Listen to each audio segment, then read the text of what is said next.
الحمد لله أولا وآخرا على جزيل نعماته وكريم آلاته والصلاة والسلام على عبده ونبيه محمد بن عبد الله الذي أكرمه بالرسالة وحمله الأمانة فكان خير مبلغ وأصدق محدث وعلى آله الكرام البررة المتطهرين وجاهدين المجاهدين المنتجبين ومن تبعهم بإحسان إلى يوم الدين.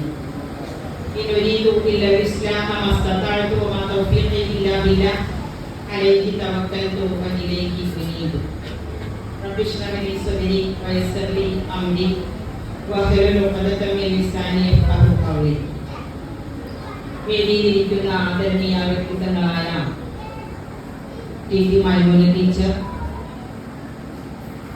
നസീഹ സാഹിബ, മറ്റ് പ്രമുഖ വ്യക്തിത്വങ്ങളെ, എൻ്റെ മുന്നിലിരിക്കുന്ന പ്രിയപ്പെട്ട സഹോദരി സഹോദരന്മാരെ, രക്ഷിതാക്കളെ, കുട്ടികളെ, അസ്സലാമു അലൈക്കും വറഹ്മത്തുള്ളാഹി വബറകാതുഹു. അല്ലാഹു സുബ്ഹാനഹു വ തആല നമ്മുടെ ഈ ഒത്തുചേരൽ സ്വാലിഹായ ഒരു അമലായി നമ്മളിൽ നിന്ന് സ്വീകരിക്കുമാറാകട്ടെ.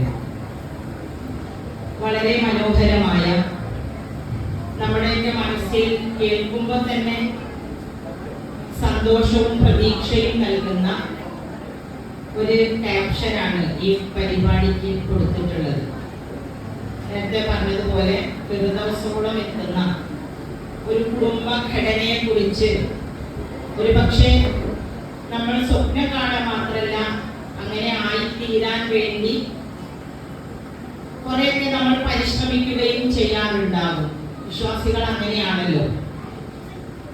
അപ്പൊ കുടുംബം എന്ന് പറയുമ്പോൾ നമ്മുടെ മനസ്സിൽ എപ്പോഴും സന്തോഷം, അതുപോലെ തന്നെ ആനന്ദം, അവിടെ പോയിരിക്കാൻ ഒരു എന്തെന്നില്ലാത്ത സമാധാനം, ഇതൊക്കെയാണ് സാധാരണ നമ്മൾ കുടുംബവുമായി ബന്ധപ്പെട്ട് ആലോചിക്കുമ്പോൾ നമ്മുടെ മനസ്സിലേക്ക് വരുന്ന ചില കാര്യങ്ങൾ. അങ്ങനെ ആവണം എന്നത് നമ്മുടെ മാത്രം ആഗ്രഹമൊന്നുമല്ല, അങ്ങനെ ആയിരിക്കണം എന്ന് അല്ലാഹു സുബ്ഹാനഹു വ തആലയും അങ്ങനെ ആവണമെന്ന് ആഗ്രഹിക്കുന്നു. മനുഷ്യന്റെ കുടുംബഘടന അങ്ങനെ ആകണം. അപ്പൊ അതുകൊണ്ട് തന്നെ കുടുംബത്തെ കുറിച്ചും കുടുംബത്തിൽ ഉണ്ടാകേണ്ട കാര്യങ്ങളെ സംബന്ധിച്ചും വിശുദ്ധ ഖുർആൻ പലയിടങ്ങളിൽ പ്രസ്താവിച്ചതും കുടുംബപരമായ പ്രാർത്ഥന എന്തായിരിക്കണം എന്ന് വളരെ കൃത്യമായി പറഞ്ഞു തന്നതുമൊക്കെ നമ്മുടെ ജീവിതത്തിന്റെ നല്ല ഒരു ഒഴുക്കിന് വേണ്ടി അല്ലാഹു നമുക്ക് നിർമ്മിച്ചു തന്നതാണ് എന്ന് നമുക്ക് കാണാൻ കഴിയും. പക്ഷെ അതോടൊപ്പം നമുക്കറിയാം, അല്ലാഹു നമുക്ക് വിശുദ്ധ ഖുർആൻ തന്നിട്ടുണ്ട്. അത് വിശദീകരിച്ച് തന്ന് ജീവിച്ച് കാണിച്ചു തന്നുകൊണ്ട് നമ്മുടെ മുന്നിലൂടെ ഒരു പ്രവാചകൻ കടന്നുപോയിട്ടുണ്ട്. അദ്ദേഹത്തിന്റെ ജീവിതത്തിന്റെ സകലമായ മേഖലകളും വളരെ കൃത്യമായി രേഖപ്പെടുത്തപ്പെട്ടിട്ടുണ്ട്. അത് അനുസരിച്ച് ജീവിക്കുവാനുള്ള ഒരു സാഹചര്യം, അല്ലെങ്കിൽ അത് പഠിക്കുവാനുള്ള കാര്യങ്ങൾ പണ്ഡിതന്മാരിലൂടെ നമുക്ക് ലഭിക്കാറുമുണ്ട്. ഇങ്ങനെയൊക്കെ ആണെങ്കിലും നമ്മളിപ്പോ ജീവിച്ചുകൊണ്ടിരിക്കുന്ന കാലഘട്ടത്തിൽ കുടുംബത്തിൽ ഒരു ബാലൻസിന്റെ ഒരു തെറ്റൽ, ഒരു ഇംബാലൻസിങ് നമുക്ക് കാണാൻ കഴിയുന്നുണ്ട്. ഞാൻ എൻ്റെ ഒരു അടുത്ത സുഹൃത്തായ ഒരു അഡ്വക്കേറ്റ് കഴിഞ്ഞ മാസം 25-ാം തീയതി ഞങ്ങളൊരു കല്യാണത്തിൽ വെച്ച് കണ്ടു. കുറച്ചു നേരം ഇങ്ങനെ ഒരു കുശല അന്വേഷണത്തിനിടയിൽ എന്താണ് കാര്യങ്ങളൊന്നും ശരിയായി പോകുന്നില്ലേ, വെറുതെ ചോദിച്ചാണ് ഒരു ചോദ്യം എന്ന നിലയ്ക്ക്. അപ്പൊ അത് ജമീല ടീച്ചറെ, എനിക്ക് നിങ്ങളോട് പങ്കുവെക്കാൻ ആദ്യമായിട്ടുള്ളത്, കഴിഞ്ഞ ആഴ്ച എന്ന് പറഞ്ഞാൽ ഓഗസ്റ്റ് 25-ന് കാണുന്ന അതിന്റെ തൊട്ട് മുമ്പത്തെ ആഴ്ച തിരൂര് കോടതിയിൽ 3 ഡിവോഴ്സ് നടന്നു. ഈ 3 ഡിവോഴ്സില് ഒന്ന് ഒരു വർഷത്തിനുള്ളിൽ, വിവാഹം കഴിച്ച് 1 വർഷത്തിനുള്ളിൽ സംഭവിച്ച ഡിവോഴ്സാണത്. രണ്ടാമത്തത് ഏകദേശം 10-12 വർഷം ദാമ്പത്യ ജീവിതം കഴിഞ്ഞ് അതിൽ കുറെ പ്രശ്നങ്ങളൊക്കെ ആയി ഡിവോഴ്സ് ആയിട്ടുള്ള ഒരു ഫാമിലി ആയിരുന്നു. മറ്റൊന്ന് 70 വയസ്സ് കഴിഞ്ഞ ഒരു ഭാര്യയും ഭർത്താവും ഡിവോഴ്സ് ആയി. അപ്പൊ അവരോട് ചോദിച്ചപ്പോൾ അവർ പറഞ്ഞത്, എന്തിനാണ് ഇങ്ങനെ സഹിച്ച് ജീവിക്കുന്നത്? മക്കളായി, പേരക്കുട്ടികളായി, കുടുംബമൊക്കെ നല്ല വലുതായി, അവിടെ ഇങ്ങനെ മുത്തശ്ശനും മുത്തശ്ശനായി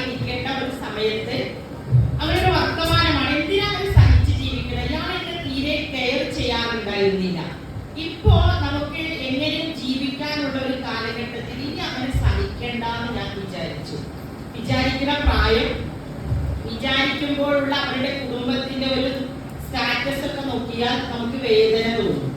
ഞാൻ എന്തിനാണ് പറഞ്ഞതെന്ന് വെച്ചാൽ കഥകൾ പറയാനല്ല. അതായത് നമ്മുടെ മനുഷ്യന്റെ മനോഭാവങ്ങൾ, മനോവികാരങ്ങൾ എല്ലാം മാറി തുടങ്ങിയിട്ടുണ്ട്. നമ്മൾ പണ്ടൊരു കുടുംബഘടന കെട്ടിപ്പടുക്കാൻ നമ്മൾ അനുഭവിച്ച ത്യാഗങ്ങളെ, നമ്മൾ സഹിച്ചിട്ടുള്ള ചില ജീവിതമാകുമ്പോൾ അങ്ങനെയൊക്കെ ഉണ്ടാകുമെന്ന് കരുതിയ കാര്യങ്ങളെ അങ്ങനെയൊന്നും കരുതേണ്ട ആവശ്യമില്ല. എനിക്ക് എന്റെ വഴി നോക്കി പോയാൽ മതിയല്ലോ എന്ന് പറയുന്ന നമ്മൾ ലിബറലിസം എന്ന് പറയും. ലിബറലിസം എന്ന് പറഞ്ഞാൽ അതൊരു ഇൻഡിവിജ്വലിസം ആണ്. അതായത് ഓരോ വ്യക്തിയും അവനവന്റെ സുഖങ്ങൾ തേടുക. അപ്പൊ അവിടെ വെറുതെ മറ്റൊരാൾ അഡ്ജസ്റ്റ് ചെയ്യേണ്ട കാര്യമില്ലല്ലോ. അങ്ങനെ ഒരു ചിന്താധാരയിലേക്ക് പോകുന്നത് ആണ് ഇപ്പോ കുടുംബത്തിന്റെ ഘടനയ്ക്ക് വന്നിട്ടുള്ള ഒരു ഇംബാലൻസിംഗ് എന്ന് പറയുന്നത്. അപ്പോൾ ഇത് വ്യാപകമാണ്.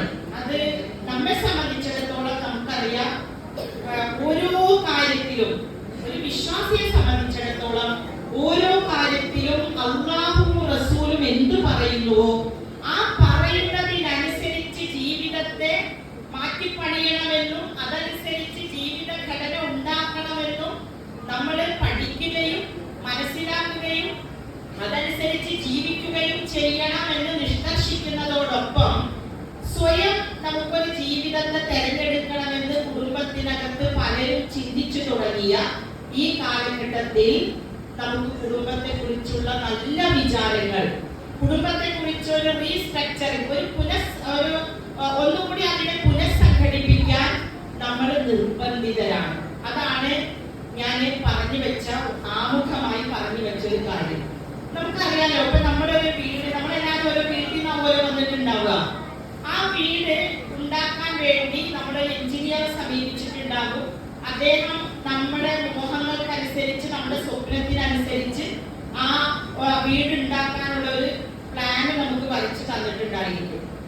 അപ്പൊ ആ പ്ലാൻ അനുസരിച്ചാകും നമ്മൾ തറയിടുക, വീടിന്റെ തറയിടുന്നത്. പക്ഷേ ഒരാളിനെ ചെയ്തു വിചാരിക്കുക, പ്ലാനൊക്കെ വരച്ചു തന്നു, അതിമനോഹരമായ പ്ലാനാണ്, എന്റെ സ്വപ്നത്തിനനുസരിച്ചുള്ള പ്ലാനാണ്. തറയിടുന്ന സമയത്ത് ഈ പ്ലാൻ ഒന്നും നോക്കാതെ അപ്പൊ എന്താണോ തോന്നിയത് അതുപോലെ അങ്ങനെ തറയിട്ടൊന്ന് വിചാരിക്കുക. അങ്ങനെ തറയിട്ട് കഴിഞ്ഞ് വീട് ഇങ്ങനെ ഉയരുമ്പോ ഇയാൾ വിചാരിച്ച പലതും കാണാനില്ല, അല്ലെങ്കിൽ അയാൾ വിചാരിച്ച ഒരു മോഹത്തിലേക്ക്, സ്വപ്നത്തിലേക്ക് ഇതിന്റെ പടവ് ഇങ്ങനെ തുടങ്ങുമ്പോ, അല്ലെങ്കിൽ ഇതിങ്ങനെ പൊന്തി വരുമ്പോ അത് അനുഭവിക്കാൻ കഴിയുന്നില്ല എന്ന് കണ്ടപ്പോ ഇയാള് എഞ്ചിനീയർ അടുത്ത് പോവുകയാണ്. എന്നിട്ട് ചോദിക്കാന്ന് വിചാരിച്ചോളെ, നിങ്ങള് ഞാൻ പറഞ്ഞ പോലെ അല്ലേ പ്ലാൻ വരച്ചത്? ഇതെന്താണ് വീട് ഇങ്ങനെ വന്നപ്പോ ഞാൻ പറഞ്ഞതൊന്നും കാണാനില്ലല്ലോ. അപ്പൊ അദ്ദേഹം സ്വാഭാവികമായിട്ട് ചോദിക്കുമല്ലോ, നിങ്ങൾ തറയിടുമ്പോ എന്റെ പ്ലാൻ അനുസരിച്ചാണോ തറയിട്ടത്? അപ്പൊ ഞാനത് നോക്കിയിട്ടുണ്ടായിരുന്നില്ല.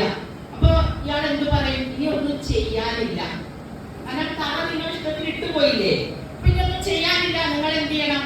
ഒന്നുകിൽ അത് പൊളിച്ച് വേറെ പണിയേണ്ടി വരും, അല്ലെങ്കിൽ ഉള്ളത് കൊണ്ട് തൃപ്തിപ്പെടേണ്ടി വരും. ഇതാണ് അതിന്റെ ഒരു മറുപടി. ഞാൻ ഈ ഒരു ഉദാഹരണം വെച്ച് പറയാൻ ആഗ്രഹിക്കുന്ന കാര്യം, നമുക്ക് അല്ലാഹു സുബ്ഹാനഹു വ തആല ഒരു ജീവിത പദ്ധതി തന്നു. അതൊരു ജീവിത പദ്ധതിയാണ് എന്ന് ഞാൻ മനസ്സിലാക്കി. നമ്മൾ ഓരോരുത്തരും പറയാണ്, ഞാൻ മനസ്സിലാക്കി, അതിനെ ഞാൻ അംഗീകരിച്ചു. പക്ഷേ അത് വെക്കേണ്ട സ്ഥലത്ത്, അത് ഉപയോഗപ്പെടുത്തേണ്ട സ്ഥലത്ത്, അതനുസരിച്ച് ജീവിക്കേണ്ട സ്ഥലത്ത്, അതിനെ കൊണ്ടുവരേണ്ട സ്ഥലത്ത് അപ്പൊ ഞാനതൊക്കെ മറന്ന് എന്റേതായ ഇഷ്ടത്തിൽ ഒരു ഇണയെ കണ്ടെത്തുന്നു. ആ ഇണയെ കണ്ടെത്തുമ്പോ എന്റെ മനസ്സിലുള്ളത് എന്താ? ഞാൻ പഠിച്ച അതേ ക്വാളിഫിക്കേഷനുള്ള ഒരാളായിരിക്കണം എന്റെ ഇണ. ആണും പെണ്ണും അങ്ങനെയാ അപ്പൊ ചിന്തിക്കുന്നത്. അതേ ക്വാളിഫിക്കേഷനുള്ള, അതേ സബ്ജക്ട് പഠിച്ച, അതേ ഫീൽഡിൽ വർക്ക് ചെയ്യുന്ന, അങ്ങനെയായിരിക്കും വേണ്ടത്. അങ്ങനെ അല്ലാഹു എന്താണോ ഒരു വൈവാഹിക ജീവിതത്തിന്റെ അടിത്തറയിൽ ഒരു ഇണയ്ക്ക് വേണ്ടത്, ഭാര്യയ്ക്കും ഭർത്താവിനും വേണ്ടത്, അത് അപ്പൊ ചിന്തിച്ചില്ല. അങ്ങനെ ഞാൻ എനിക്കിഷ്ടമുള്ള രീതിയിൽ ഒരു ഇണയെ തെരഞ്ഞെടുത്ത് ജീവിതം മുന്നോട്ട് പോകുമ്പോ വിചാരിക്കുന്ന പോലെ നടക്കണമെന്നില്ല. അപ്പൊ എന്ത് വേണ്ടി വരും? ഞാൻ അതാ പറഞ്ഞത്, കുടുംബഘടനയെ നമുക്ക് എന്ത് ചെയ്യണം? റീസ്ട്രക്ചർ ചെയ്യേണ്ടി വരും. ഇപ്പൊ ഉണ്ടാക്കിയ കുടുംബത്തെ പൊളിക്കാനൊന്നും പറ്റില്ലല്ലോ. ആ കുടുംബത്തെ തന്നെ ഒന്നുകൂടി നമുക്ക് എന്ത് ചെയ്യണം? ഒന്ന് പുനഃസംഘടിപ്പിച്ച് മുന്നോട്ട് പോകേണ്ടി വരും. ഇപ്പൊ ഞാൻ എന്റെ പ്രിയപ്പെട്ട സഹോദരി സഹോദരന്മാരോട്, രക്ഷിതാക്കളോട്, ഭാര്യ ഭർത്താക്കന്മാരോട്, മാതാപിതാക്കളോട്, കുട്ടികളോട് എല്ലാവരോടും പറയുന്ന ആദ്യത്തെ കാര്യം എന്താണെന്ന് ചോദിച്ചാൽ, നമ്മുടെ വീടിനകത്ത് ഒരു ഇസ്ലാമികമായ വർത്തമാനം നടക്കണം, ഇസ്ലാമികമായ സംസാരങ്ങൾ നടക്കണം. അവിടെ പലതും സംസാരിക്കുന്നുണ്ടാവും. ഇപ്പൊ സംസാരം കുറഞ്ഞ കാലഘട്ടമാണ്, മൊബൈലൊക്കെ വന്നപ്പോ. പക്ഷേ വീട്ടിനകത്തുള്ളവരിരുന്ന് വർത്തമാനം പറയണം. എന്താണ് ഓരോരുത്തരുടെയും സ്വപ്നങ്ങൾ എന്ന്, എന്താണ് ഓരോരുത്തരുടെയും മോഹങ്ങൾ എന്ന്.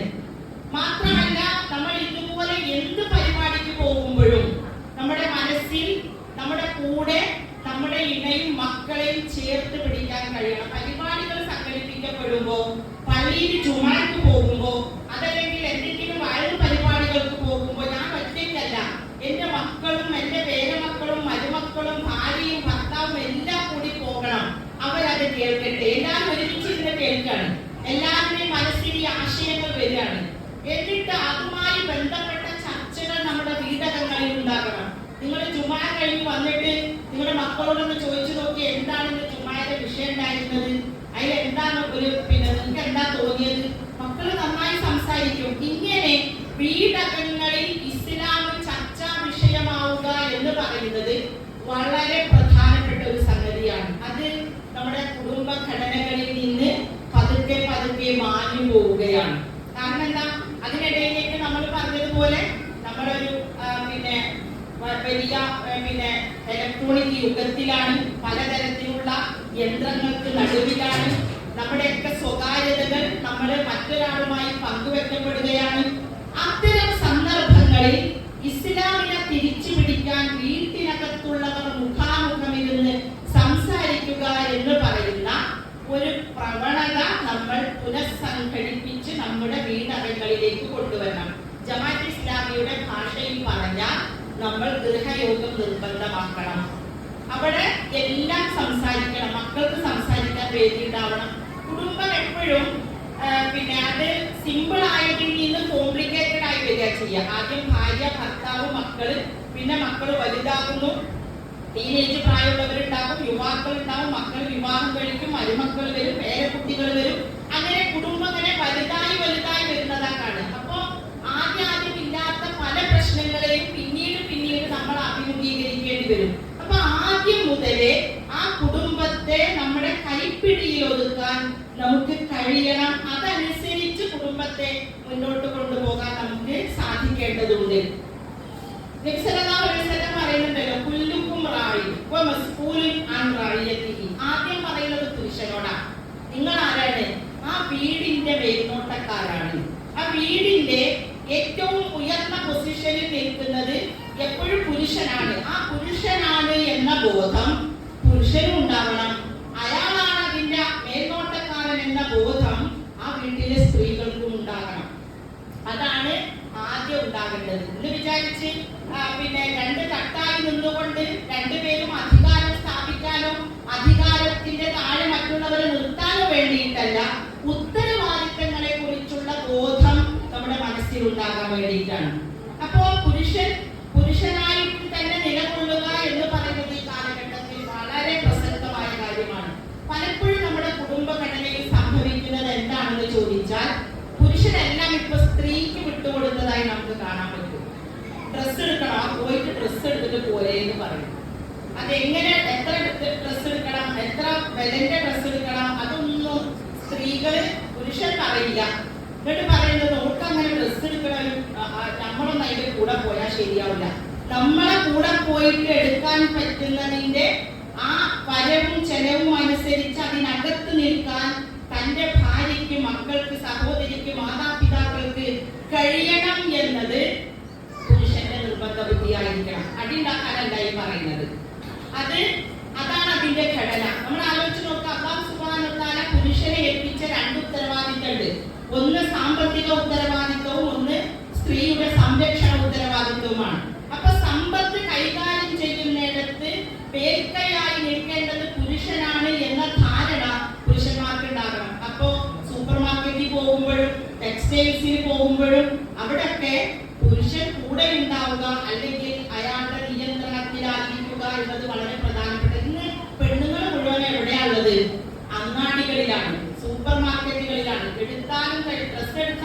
മതിയാവൂല, സാധനങ്ങൾ വാങ്ങിച്ചാലും മതിയാവൂല. കുടുംബ ബജറ്റുകൾ താളം തെറ്റാണ്, കടബാധ്യതകൾ പെരുകുകയാണ് പലർക്കും. എല്ലാവർക്കും എന്താണെന്ന് ചോദിച്ചാൽ ആളുകളെ കാണിക്കാൻ വേണ്ടി കുടുംബത്തെ ഉണ്ടാക്കിയെടുക്കണം എന്നതാണ് വിചാരം. അല്ലാതെ അള്ളാന്റെ മുന്നിൽ ഇത് സമർപ്പിക്കണം എന്നതിനനുസരിച്ച് കുടുംബത്തെ കെട്ടിപ്പടുക്കുന്നവർ വളരെ വിരളമായി കൊണ്ടിരിക്കുന്ന കാലഘട്ടമാണ്. അപ്പൊ അതുകൊണ്ട് ഒരുമിച്ചാണ് ഒരു ജീവിതത്തെ നയിക്കേണ്ടത് എന്ന ബോധം ഭാര്യയ്ക്കും ഭർത്താവിനും ഉണ്ടാകുമ്പോൾ സ്വാഭാവികമായും അതിന് ചില നിയന്ത്രണങ്ങളും അതിരും വരമ്പുകളും ഒക്കെ നമുക്ക് വെക്കാൻ കഴിയും. ഈ സോഷ്യോളജി ഒക്കെ പഠിക്കുമ്പോൾ സോഷ്യോളജിസ്റ്റുകളായിട്ടുള്ള ആളുകൾ പറയുന്ന 4 കുടുംബഘടനകളുണ്ട്. രസമാണത് കേൾക്കാൻ. അതിൽ ഒന്നാമത്തത് എന്താണെന്ന് ചോദിച്ചാൽ സൂസ്റ്റിക് ഫാമിലി എന്ന് പറയും. പറഞ്ഞാൽ മൃഗശാല കുടുംബം. ഈ മൃഗശാല കുടുംബം എന്ന് പറഞ്ഞാല് മൃഗശാലയിൽ നമ്മൾ പോയിട്ടുണ്ടാവില്ലേ, ഓരോ കൂട്ടിനകത്ത് ഓരോ മൃഗങ്ങളായിരിക്കും. ഓരോ മൃഗങ്ങൾക്കും വേറെ വേറെ ഭക്ഷണ രീതികളായിരിക്കും. മാന് കഴിക്കുന്നതല്ല സിംഹം കഴിക്കുക. പിന്നെ അവര് അതിനൊരു അളവുണ്ടാവും. ഒരു നേരം മാനിന് ഇത്ര ഭക്ഷണം കൊടുക്കണം, സിംഹത്തിന് ഇത്ര കിലോ ഇറച്ചി കൊടുക്കണം, അങ്ങനെ കണക്കുണ്ടാവും. അതിന് ഏൽപ്പിക്കപ്പെട്ട ആൾ ആ കൂട്ടിലേക്ക് ഇങ്ങനെ ഇട്ട് കൊടുക്കും.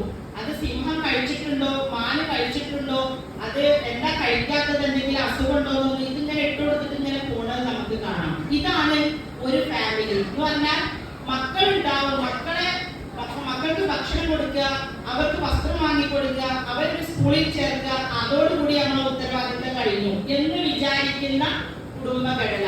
പിന്നെ ബാക്കിയുള്ള ടീച്ചർമാരായിക്കോളും എന്നാണ് അവരുടെ ധാരണ. പിന്നെ PTA മീറ്റിങ്ങിന് പോയിട്ട് കുറെ ടീച്ചർമാരെ മക്കിട്ട് കയറിയാൽ നമ്മളെ പരിപാടി കഴിഞ്ഞു എന്ന് വിചാരിക്കുന്ന മൃഗശാല കുടുംബം. അത് നമ്മളിൽ അങ്ങനെ ഉണ്ടോ എന്ന് നോക്കണം. നമ്മുടെ കുട്ടികളുടെ പിന്നെ ആരാധനാ കാര്യങ്ങൾ, അവരുടെ ആത്മീയമായ കാര്യങ്ങൾ, അവരുടെ പിന്നെ മതപരമായ പഠന കാര്യങ്ങൾ, അവരുടെ ജീവിതത്തിന്റെ നിലവാരം, അവർ ആരോടാണ് കൂട്ടുകൂടുന്നത്, ഇങ്ങനെ ഒരു അവരുമായി ഇങ്ങനെ ഇഴുകിച്ചേരേണ്ടതിന് പകരം അവരുടെ ഭക്ഷണം, വസ്ത്രം, വിദ്യാഭ്യാസത്തിൽ മാത്രം ഒതുങ്ങുന്ന കുടുംബഘടനയാണ് നമ്മൾ സൂസ്റ്റിക് ഫാമിലി എന്ന് പറയാം.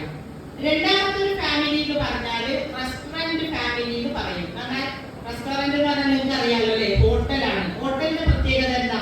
കുറെ ടേബിൾ ഉണ്ടാവും, അതിന് ചുറ്റും ചെയറുകൾ ഇട്ടിട്ടുണ്ടാവും. അപ്പുറത്ത് ഇരുന്നിട്ട് ഒരു ഫാമിലി ചായ കുടിക്കുന്നു, ഇപ്പുറത്തെ ഒരു ഫാമിലി ബിരിയാണി കഴിക്കുന്നു. ബിരിയാണി കഴിക്കുന്നവർ ആരും പോയിട്ട് നിങ്ങളെടുത്ത് കാശില്ലാത്തത് കൊണ്ടാണോ ചായ കുടിക്കുന്നത് ചോദിക്കാറില്ല.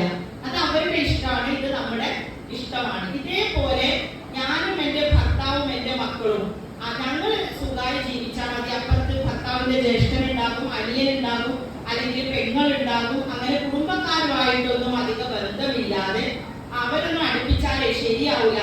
നമ്മുടെ ഒരു ലെവലിൽ അങ്ങനെ ജീവിച്ചു പോകാം എന്ന് കരുതുന്ന, പിന്നെ നമ്മുടേതായ ഒരു ലോകം തീർക്കുന്ന, പിന്നെ മറ്റുള്ളവരുമായുള്ള കുടുംബ ബന്ധങ്ങൾ ചേർക്കാൻ ഇഷ്ടമില്ലാത്ത, അപ്പൊ അതൊക്കെ ആവുമ്പോൾ വലിയ ബുദ്ധിമുട്ടാണ്.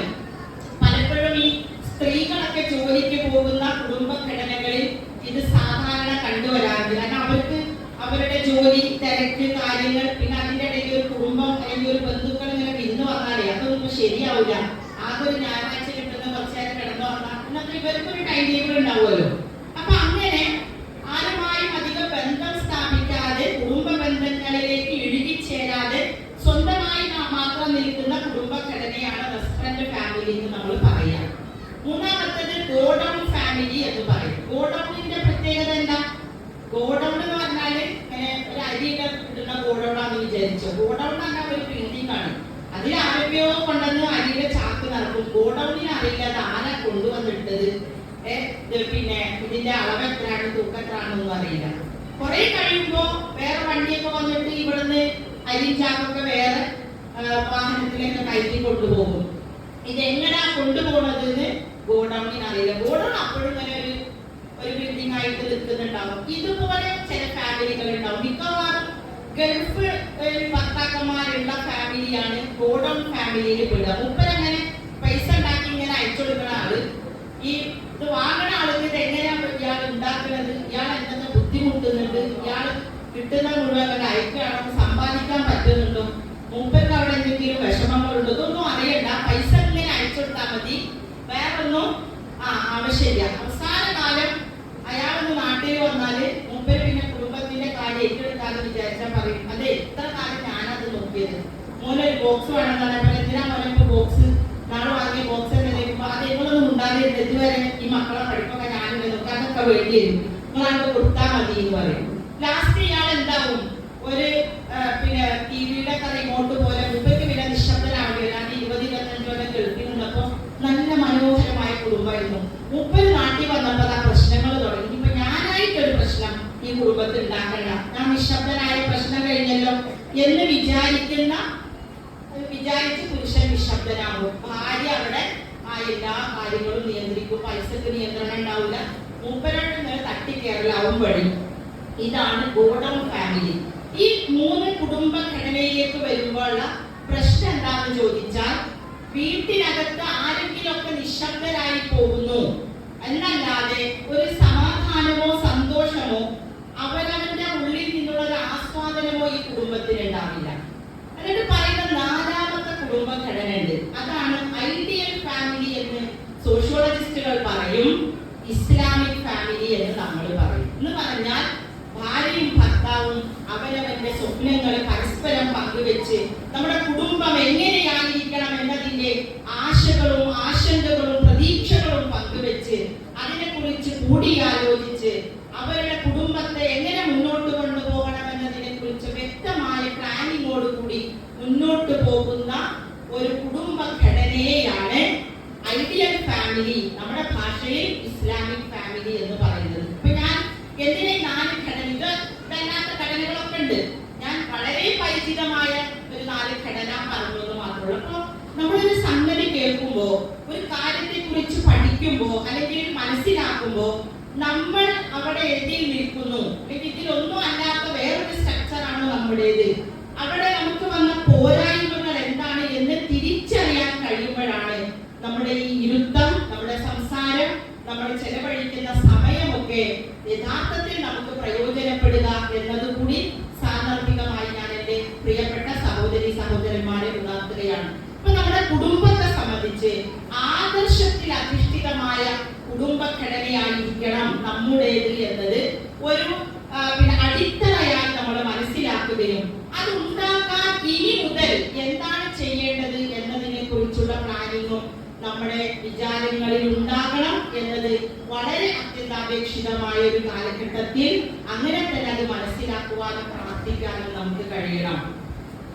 റബ്ബ് സുബ്ഹാനഹു വ തആല കുടുംബത്തെ സംബന്ധിച്ച് പ്രതീക്ഷ നൽകിയിട്ടാണ് പ്രാർത്ഥിക്കാൻ പറയുന്നത്. കുടുംബത്തെ സംബന്ധിച്ച ആശങ്കകളല്ല. റബ്ബനാ ഹബ് ലനാ മിൻ അസ്വാജിനാ വ ദുർരിയ്യാതിനാ ഖുർറത അയ്ൻ, പ്രതീക്ഷയാണ്. എന്റെ കുടുംബത്തിൽ, എന്റെ ഇണയിൽ നിന്ന്, എന്റെ സന്താനങ്ങളിൽ നിന്ന് എനിക്ക് കൺകുളിർമ പ്രദാനം ചെയ്തു തരണേ. അപ്പൊ പ്രതീക്ഷയോടുകൂടി കുടുംബത്തെ നോക്കിക്കാണണം. ചിലപ്പോ പ്രതീക്ഷയ്ക്ക് മങ്ങലേൽക്കുന്ന പല സംഗതികളും വന്നു പോകാൻ സാധ്യതയുണ്ട്. അവിടെയും ആ പ്രതീക്ഷ കൈവെടിയാതെ അതിനെ മാറ്റിപ്പണിയാൻ എന്താണ് ചെയ്യേണ്ടത് എന്നതിലേക്ക് മുന്നോട്ട് പോകാൻ നമുക്ക് കഴിയണം. എനിക്ക് വളരെ സങ്കടം തോന്നിയ ഒരു കാര്യം കഴിഞ്ഞ ആഴ്ച സംഭവിച്ചതാണ്. ഒരു സഹോദരൻ, കുറച്ച് പ്രായമുള്ള മനുഷ്യനാണ്, അദ്ദേഹം കിണറ്റിൽ വീണ് മരിച്ചു. എന്ന് പറഞ്ഞാൽ അവര് ആകെ ഒരു മകനേ ഉള്ളൂ, മകനും ഭാര്യയും മക്കളൊക്കെ ഗൾഫിലാണ്. അപ്പൊ വലിയ വീടാണ് ഇദ്ദേഹത്തിൻ്റെത്. പക്ഷെ മകൻ പറഞ്ഞു, പള്ളിയുടെ അടുത്ത് എനിക്ക് വീട് വേണ്ട, തറവാട്ടിൽ ആകെ ഒരു മോനല്ലേ ഉള്ളു, അപ്പൊ മോനാണല്ലേ വീട്, പക്ഷെ മോന് പള്ളിയുടെ അടുത്തുള്ള വീട് വേണ്ട, എനിക്ക് വേറെ വീട് വെച്ചാൽ മതി എന്ന് പറഞ്ഞ് വേറെ സ്ഥലം വാങ്ങി. പിന്നെ അവിടെ വീട് പണി നടന്നുകൊണ്ടിരിക്കുകയാണ്. ആ കിണറ്റിന്റെ അദ്ദേഹത്തിനൊന്ന് തല കറങ്ങിയപ്പോ, സാധാരണ അദ്ദേഹം ഇരിക്കാറുള്ളതാണ് ആ കിണറ്റിന്റെ പടവും, അദ്ദേഹം ഇരുന്നു. ഞങ്ങളുടെ നാട്ടിലൊക്കെ വളരെ ചെറുതാണ് കിണറൊക്കെ ഉണ്ടാവുക. അദ്ദേഹം അതിൽ വീണു. അപ്പൊ തന്നെ മരണപ്പെട്ടിട്ടുണ്ടെന്നാ പറയുന്നത്. അങ്ങനെ പിന്നെ മകൻ ഗൾഫിൽ നിന്ന് വരികയാണ്. അപ്പൊ വരുമ്പോ മകന്റെ ഒരു സങ്കടം, ഞാൻ എങ്ങനെയാ വീട്ടിൽ താമസിക്കും, കാരണം അങ്ങനെ ഒരു മരണം നടന്നത് കൊണ്ട് ആ മകനുള്ളൊരു വിഷമം. രണ്ടാമത്തത് ആ മകൻ വന്നു. എന്നാൽ മയ്യത്ത് നമസ്കാരത്തിന് പോലെ നീ നിന്നോന്ന് മൂത്താപ്പ പറഞ്ഞപ്പോ, എനിക്ക് മയ്യത്ത് നിസ്കരിക്കാൻ അറിയില്ല, ഇതുവരെ ഞാനൊരു മയ്യത്ത് നമസ്കരിച്ചിട്ടുമില്ല, കാരണം ഗൾഫിലാണ്, അങ്ങനെ മയ്യത്ത് നിസ്കരിക്കാനുള്ള ചാൻസ് ഒന്നും കിട്ടിയിട്ടുണ്ടാവില്ലായിരിക്കും. സ്വന്തം പിതാവിന്റെ മയ്യത്ത് നമസ്കാരത്തിന് നേതൃത്വം നൽകാൻ പോലും കഴിയാത്ത ഒരു മകനെ വിട്ടേച്ചു പോകുന്ന ഒരു പിതാവിന്റെ ചിത്രം നമ്മുടെ ഉള്ളിൽ ഉണ്ടാകണം, ഒരു കുടുംബത്തിന്റെ ചിത്രം.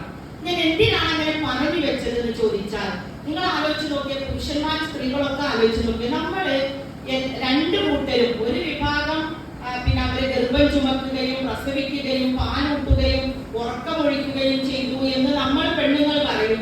അപ്പുറത്ത് പിന്നെ ഒരുപാട് പ്രയാസങ്ങൾ സഹിച്ച് യാത്ര ചെയ്ത് ചൂടേറ്റ് പിന്നെ ജോലി ചെയ്ത് ജോലി ഭാരങ്ങളെല്ലാം മറന്ന് അധ്വാനിച്ച് പണം ഉണ്ടാക്കുന്നതും അപ്പുറത്ത് ത്യാഗം ചെയ്യുന്നതും ഒക്കെ ഈ മക്കളെ വളർത്താനാണ്. അങ്ങനെ നമ്മൾ വളർത്തി ഉണ്ടാക്കിയ മക്കൾ നാളെ ഒരു ഇമാമത്ത് നിൽക്കാൻ, നമ്മുടെ മയ്യത്തിൽ ഒരു ഇമാമത്ത് നിൽക്കാൻ എന്റെ മകനെ പ്രാപ്തനാക്കിയില്ലെങ്കിൽ എന്തിനാണ് നമ്മുടെ ആയുസ് ചെലവഴിച്ചത് എന്ന ആത്മവിചാരണ നടത്താതെ പോകാൻ പറ്റില്ല. നമുക്ക് അത് നടത്തിയേ പറ്റുള്ളൂ. നമ്മൾ ഇത്രയും കഷ്ടപ്പെട്ടല്ലോ. നമ്മള് നാരായണ പ്രാന്തന്റെ കാര്യം പറയുമ്പോ പറയല്ലോ, കല്ലൊക്കെ ഉരുട്ടി കയറ്റി മേലെന്ന് വെറുതെ താഴേക്ക് ഇടുന്ന വെറുതെ പണി ചെയ്യാനാണോ നമ്മൾ ഇത്രയും നമ്മുടെ ആയുസ്സും നമ്മുടെ ആരോഗ്യവും നമ്മുടെ യൗവനവും ചെലവഴിച്ചത് എന്നത് നാം ആലോചിക്കേണ്ടതാണ്. നിങ്ങൾ ആലോചിച്ച് നോക്കി, ഒരാൾ മരണപ്പെട്ടാൽ എത്ര വലിയ പണ്ഡിതൻ വന്നാലും അയാളും ചോദിക്കും മക്കൾ ആരെങ്കിലും ഉണ്ടോ ഇമാമത്ത് നിൽക്കാനെന്ന്. കാരണം ആ മരിച്ച വ്യക്തിയുടെ മയ്യത്തിന് നമസ്കാരത്തിന് നേതൃത്വം കൊടുക്കേണ്ടത് വലിയ വലിയ പണ്ഡിതന്മാരല്ല, അവരുടെ മകനാണ് എന്നതാണ് അതിന്റെ യാഥാർത്ഥ്യം. അതിനെ പോലും സജ്ജമാക്കാൻ കഴിയാത്ത നമ്മൾ എങ്ങനെയാണ് ഒരു രക്ഷിതാവാണ് എന്നതിന്റെ ഒരു അഭിമാനത്തോടെ നിൽക്കുക എന്നത് നമ്മൾ ഓരോരുത്തരും ചിന്തിക്കണം. വീട്ടിനകത്ത് അത് ചർച്ച ചെയ്യണം. നമ്മുടെ മക്കളോട് ചോദിക്കണം, ഞാൻ ഇന്ന് മരിച്ചാൽ എനിക്ക് വേണ്ടി മയ്യത്ത് നമസ്കരിക്കാൻ മൂന്നാമത്തെ തക്ബീറിലെ പ്രാർത്ഥന എന്താണെന്ന് ചോദിച്ച് ഓടി നടത്തുന്ന ഒരു സഹോദരന്റെ മുഖം ഇപ്പോഴും ഇല്ല മുഖം കണ്ടിട്ടുണ്ട്. ഞാൻ ചെന്ന ഉടനെ അവർ ടീച്ചറെ ഇങ്ങോട്ട് വരിയെന്ന് പറഞ്ഞിട്ട് എന്റെ റൂമിലേക്ക് കൊണ്ടുപോയി. എനിക്ക് പേപ്പറിൽ ഒന്ന് മൂന്നാമത്തെ തക്ബീറിലുള്ള പ്രാർത്ഥന എഴുതി തരുമോ എന്ന് കരഞ്ഞു പറയുകയാണ്. നിങ്ങൾ ആലോചിച്ച് നോക്കിയാൽ ഇതിനെ അഭിമുഖീകരിക്കണ്ടേ നമ്മള്? ഒരു കുടുംബത്തെ കെട്ടിപ്പടുക്കുമ്പോൾ ആ കുടുംബത്തിന്റെ ഉദ്ദേശ ലക്ഷ്യങ്ങൾ എന്താണ് എന്ന് കൃത്യമായിരിക്കണം.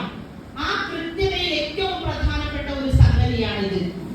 അപ്പോ കുടുംബത്തെ അങ്ങനെ സ്ട്രക്ചർ ചെയ്യണമെങ്കിൽ വേണം അതൊക്കെ വീട്ടിനകത്ത് പഠന പാരായണങ്ങളായി വരണം. നമ്മളെല്ലാവരും കൂടി ഒരുമിച്ച് പഠിക്കാന്ന് പറയണം. ഖുർആനും ഹദീസും ഒക്കെ പഠിക്കാന്ന് പറയുന്നതാണല്ലോ ഒരു വിശ്വാസിയുടെ ജീവിതത്തിന്റെ കാതലായ വശം. അപ്പോ ഇത് നമ്മുടെ വളരെ പ്രധാനപ്പെട്ട സംഗതിയാണ്. നിങ്ങൾ ആലോചിച്ചൊക്കെ റസൂലുള്ളാഹി സ്വല്ലല്ലാഹു അലൈഹി വസല്ലം പറയാം, ഇന്ന അശദ്ദന്നാസി അദാബ യൗമൽ ഖിയാമ മൻ ജഹില അഹ്ലഹു. അന്ത്യനാളിൽ ഏറ്റവും കടുത്ത ശിക്ഷ ലഭിക്കുന്നത് മൻ ജഹില അഹ്ലഹു, തന്റെ കുടുംബത്തെ അവഗണിച്ച ഒരു വ്യക്തിക്കാണ്. അപ്പൊ കുടുംബത്തെ അവഗണിച്ചാൽ എന്താ പ്രശ്നം? സമൂഹത്തിൽ അരാജകത്വം ഉണ്ടാവും. അപ്പൊ സമൂഹത്തിന്റെ നിർമ്മിതിയുടെ അടിത്തറയായതുകൊണ്ട് കുടുംബത്തെ അവഗണിച്ച് ഒരു മനുഷ്യന് മുന്നോട്ട് പോകാൻ കഴിയില്ല. അങ്ങനെ മുന്നോട്ട് പോയാൽ അവൻ കടുത്ത ശിക്ഷക്ക് പിന്നെ അർഹനായി തീരും എന്ന് റസൂലുള്ളാഹി സ്വല്ലല്ലാഹു അലൈഹി വസല്ലം നമ്മളെ ഓർമ്മപ്പെടുത്തുകയാണ്.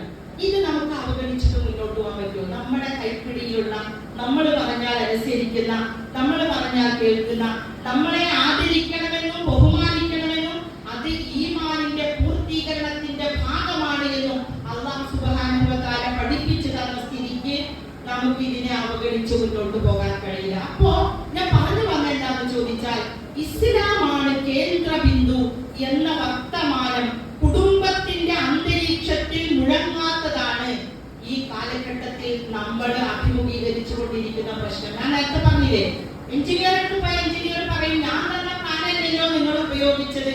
അപ്പൊ പിന്നെ അതിന്റെ പൊട്ടലും ചീറ്റലും അതിന്റെ മനോഹാരിതയ്ക്ക് ഭംഗം വരുന്നതൊക്കെ സ്വാഭാവികമാണ്. അല്ലാഹു സുബ്ഹാനഹു വ തആല ഏതാ പറഞ്ഞത്? ഞാൻ തന്ന അതിരുണ്ട്, വരമ്പുകളുണ്ട്, ഞാൻ തന്ന സ്ട്രക്ചർ ഉണ്ട്, ഞാൻ നിങ്ങളെ ഓർമ്മപ്പെടുത്തിയ ഓർമ്മപ്പെടുത്തലുകളുണ്ട്, ഉണർത്തലുകളുണ്ട്. അതൊക്കെ മറന്ന് നിങ്ങളൊരു കുടുംബം ഉണ്ടാക്കി ആ കുടുംബത്തിൽ നിങ്ങൾക്ക് താങ്ങാൻ പറ്റാത്ത പ്രശ്നം വന്നപ്പോ അള്ളാഹിനോട് രണ്ട് കൈ നീട്ടി പ്രാർത്ഥിക്കല്ലാതെ വേറെ നിവൃത്തിയൊന്നും ഉണ്ടാവില്ല. അപ്പൊ അതുകൊണ്ട് നമ്മുടെ കയ്യിലുള്ള സാധനത്തെ നഷ്ടപ്പെടുത്താതെ അതിനെ മൂല്യവത്താക്കി മാറ്റുക എന്ന് പറയുന്ന ഒരു വലിയ ഒരു ആലോചന നിരന്തരം, അതൊരിക്കലും മറന്നു പോകേണ്ട കാര്യമില്ല. കുടുംബം ഉള്ളിടത്തോളം നമ്മൾ അതിനെ ശ്രദ്ധിക്കേണ്ടി വരും എന്നത് നമ്മുടെ ഓരോരുത്തരുടെയും മനസ്സിലുണ്ടാകണം. ഒരു ഹദീസിലെ റസൂലുള്ളാഹി സ്വല്ലല്ലാഹു അലൈഹി വസല്ലം പറയുന്നുണ്ട്, ഒരു യുവത്താ റജുലുൻ യൗമൽ ഖിയാമ, അന്ത്യനാളിൽ ഒരു മനുഷ്യനെ കൊണ്ടുവരും. അയാൾ ചില്ലറക്കാരനൊന്നുമല്ല. അയാളെടുത്ത് ലഹു ഹസനാത്തുൻ അംസാലുൽ ജിബാൽ, പർവ്വതങ്ങൾക്ക് സമാനമായ അമലുകളുമായി, ഹസനാത്തുകളുമായി, നന്മകളുമായിട്ടാണ് വന്നിരിക്കുന്നത്. നല്ല കോൺഫിഡൻസ് ഉണ്ടാവൂലേ അയാൾക്ക്? നിങ്ങൾ ആലോചിച്ചൊക്കെ ഉണ്ടാവും. കാരണം ഞാൻ ഒരുപാട് നന്മകൾ ചെയ്താ വന്നത്. അല്ലാഹു സുബ്ഹാനഹു വ തആല ചോദ്യം ആരംഭിക്കുകയാണ്. അപ്പോ അവിടെ അല്ലാഹു ചോദിക്കുന്ന ഒന്നാമത്തെ ചോദ്യം എന്താണ്? കുടുംബത്തെ എങ്ങനെ പരിഗണിച്ചു? കുടുംബഘടനയിലേക്ക് വരുമ്പോൾ അതാണ് ആദ്യത്തെ ചോദ്യം. കുടുംബത്തെ എങ്ങനെ പരിഗണിച്ചു? ധനം എങ്ങനെ സമ്പാദിച്ചു? എങ്ങനെ ചെലവഴിച്ചു? ഇങ്ങനെ നമുക്കറിയാലോ, അല്ലാഹുവിന്റെ ചോദ്യം കൃത്യമാണ്, ഉത്തരവും കൃത്യമായിരിക്കണം.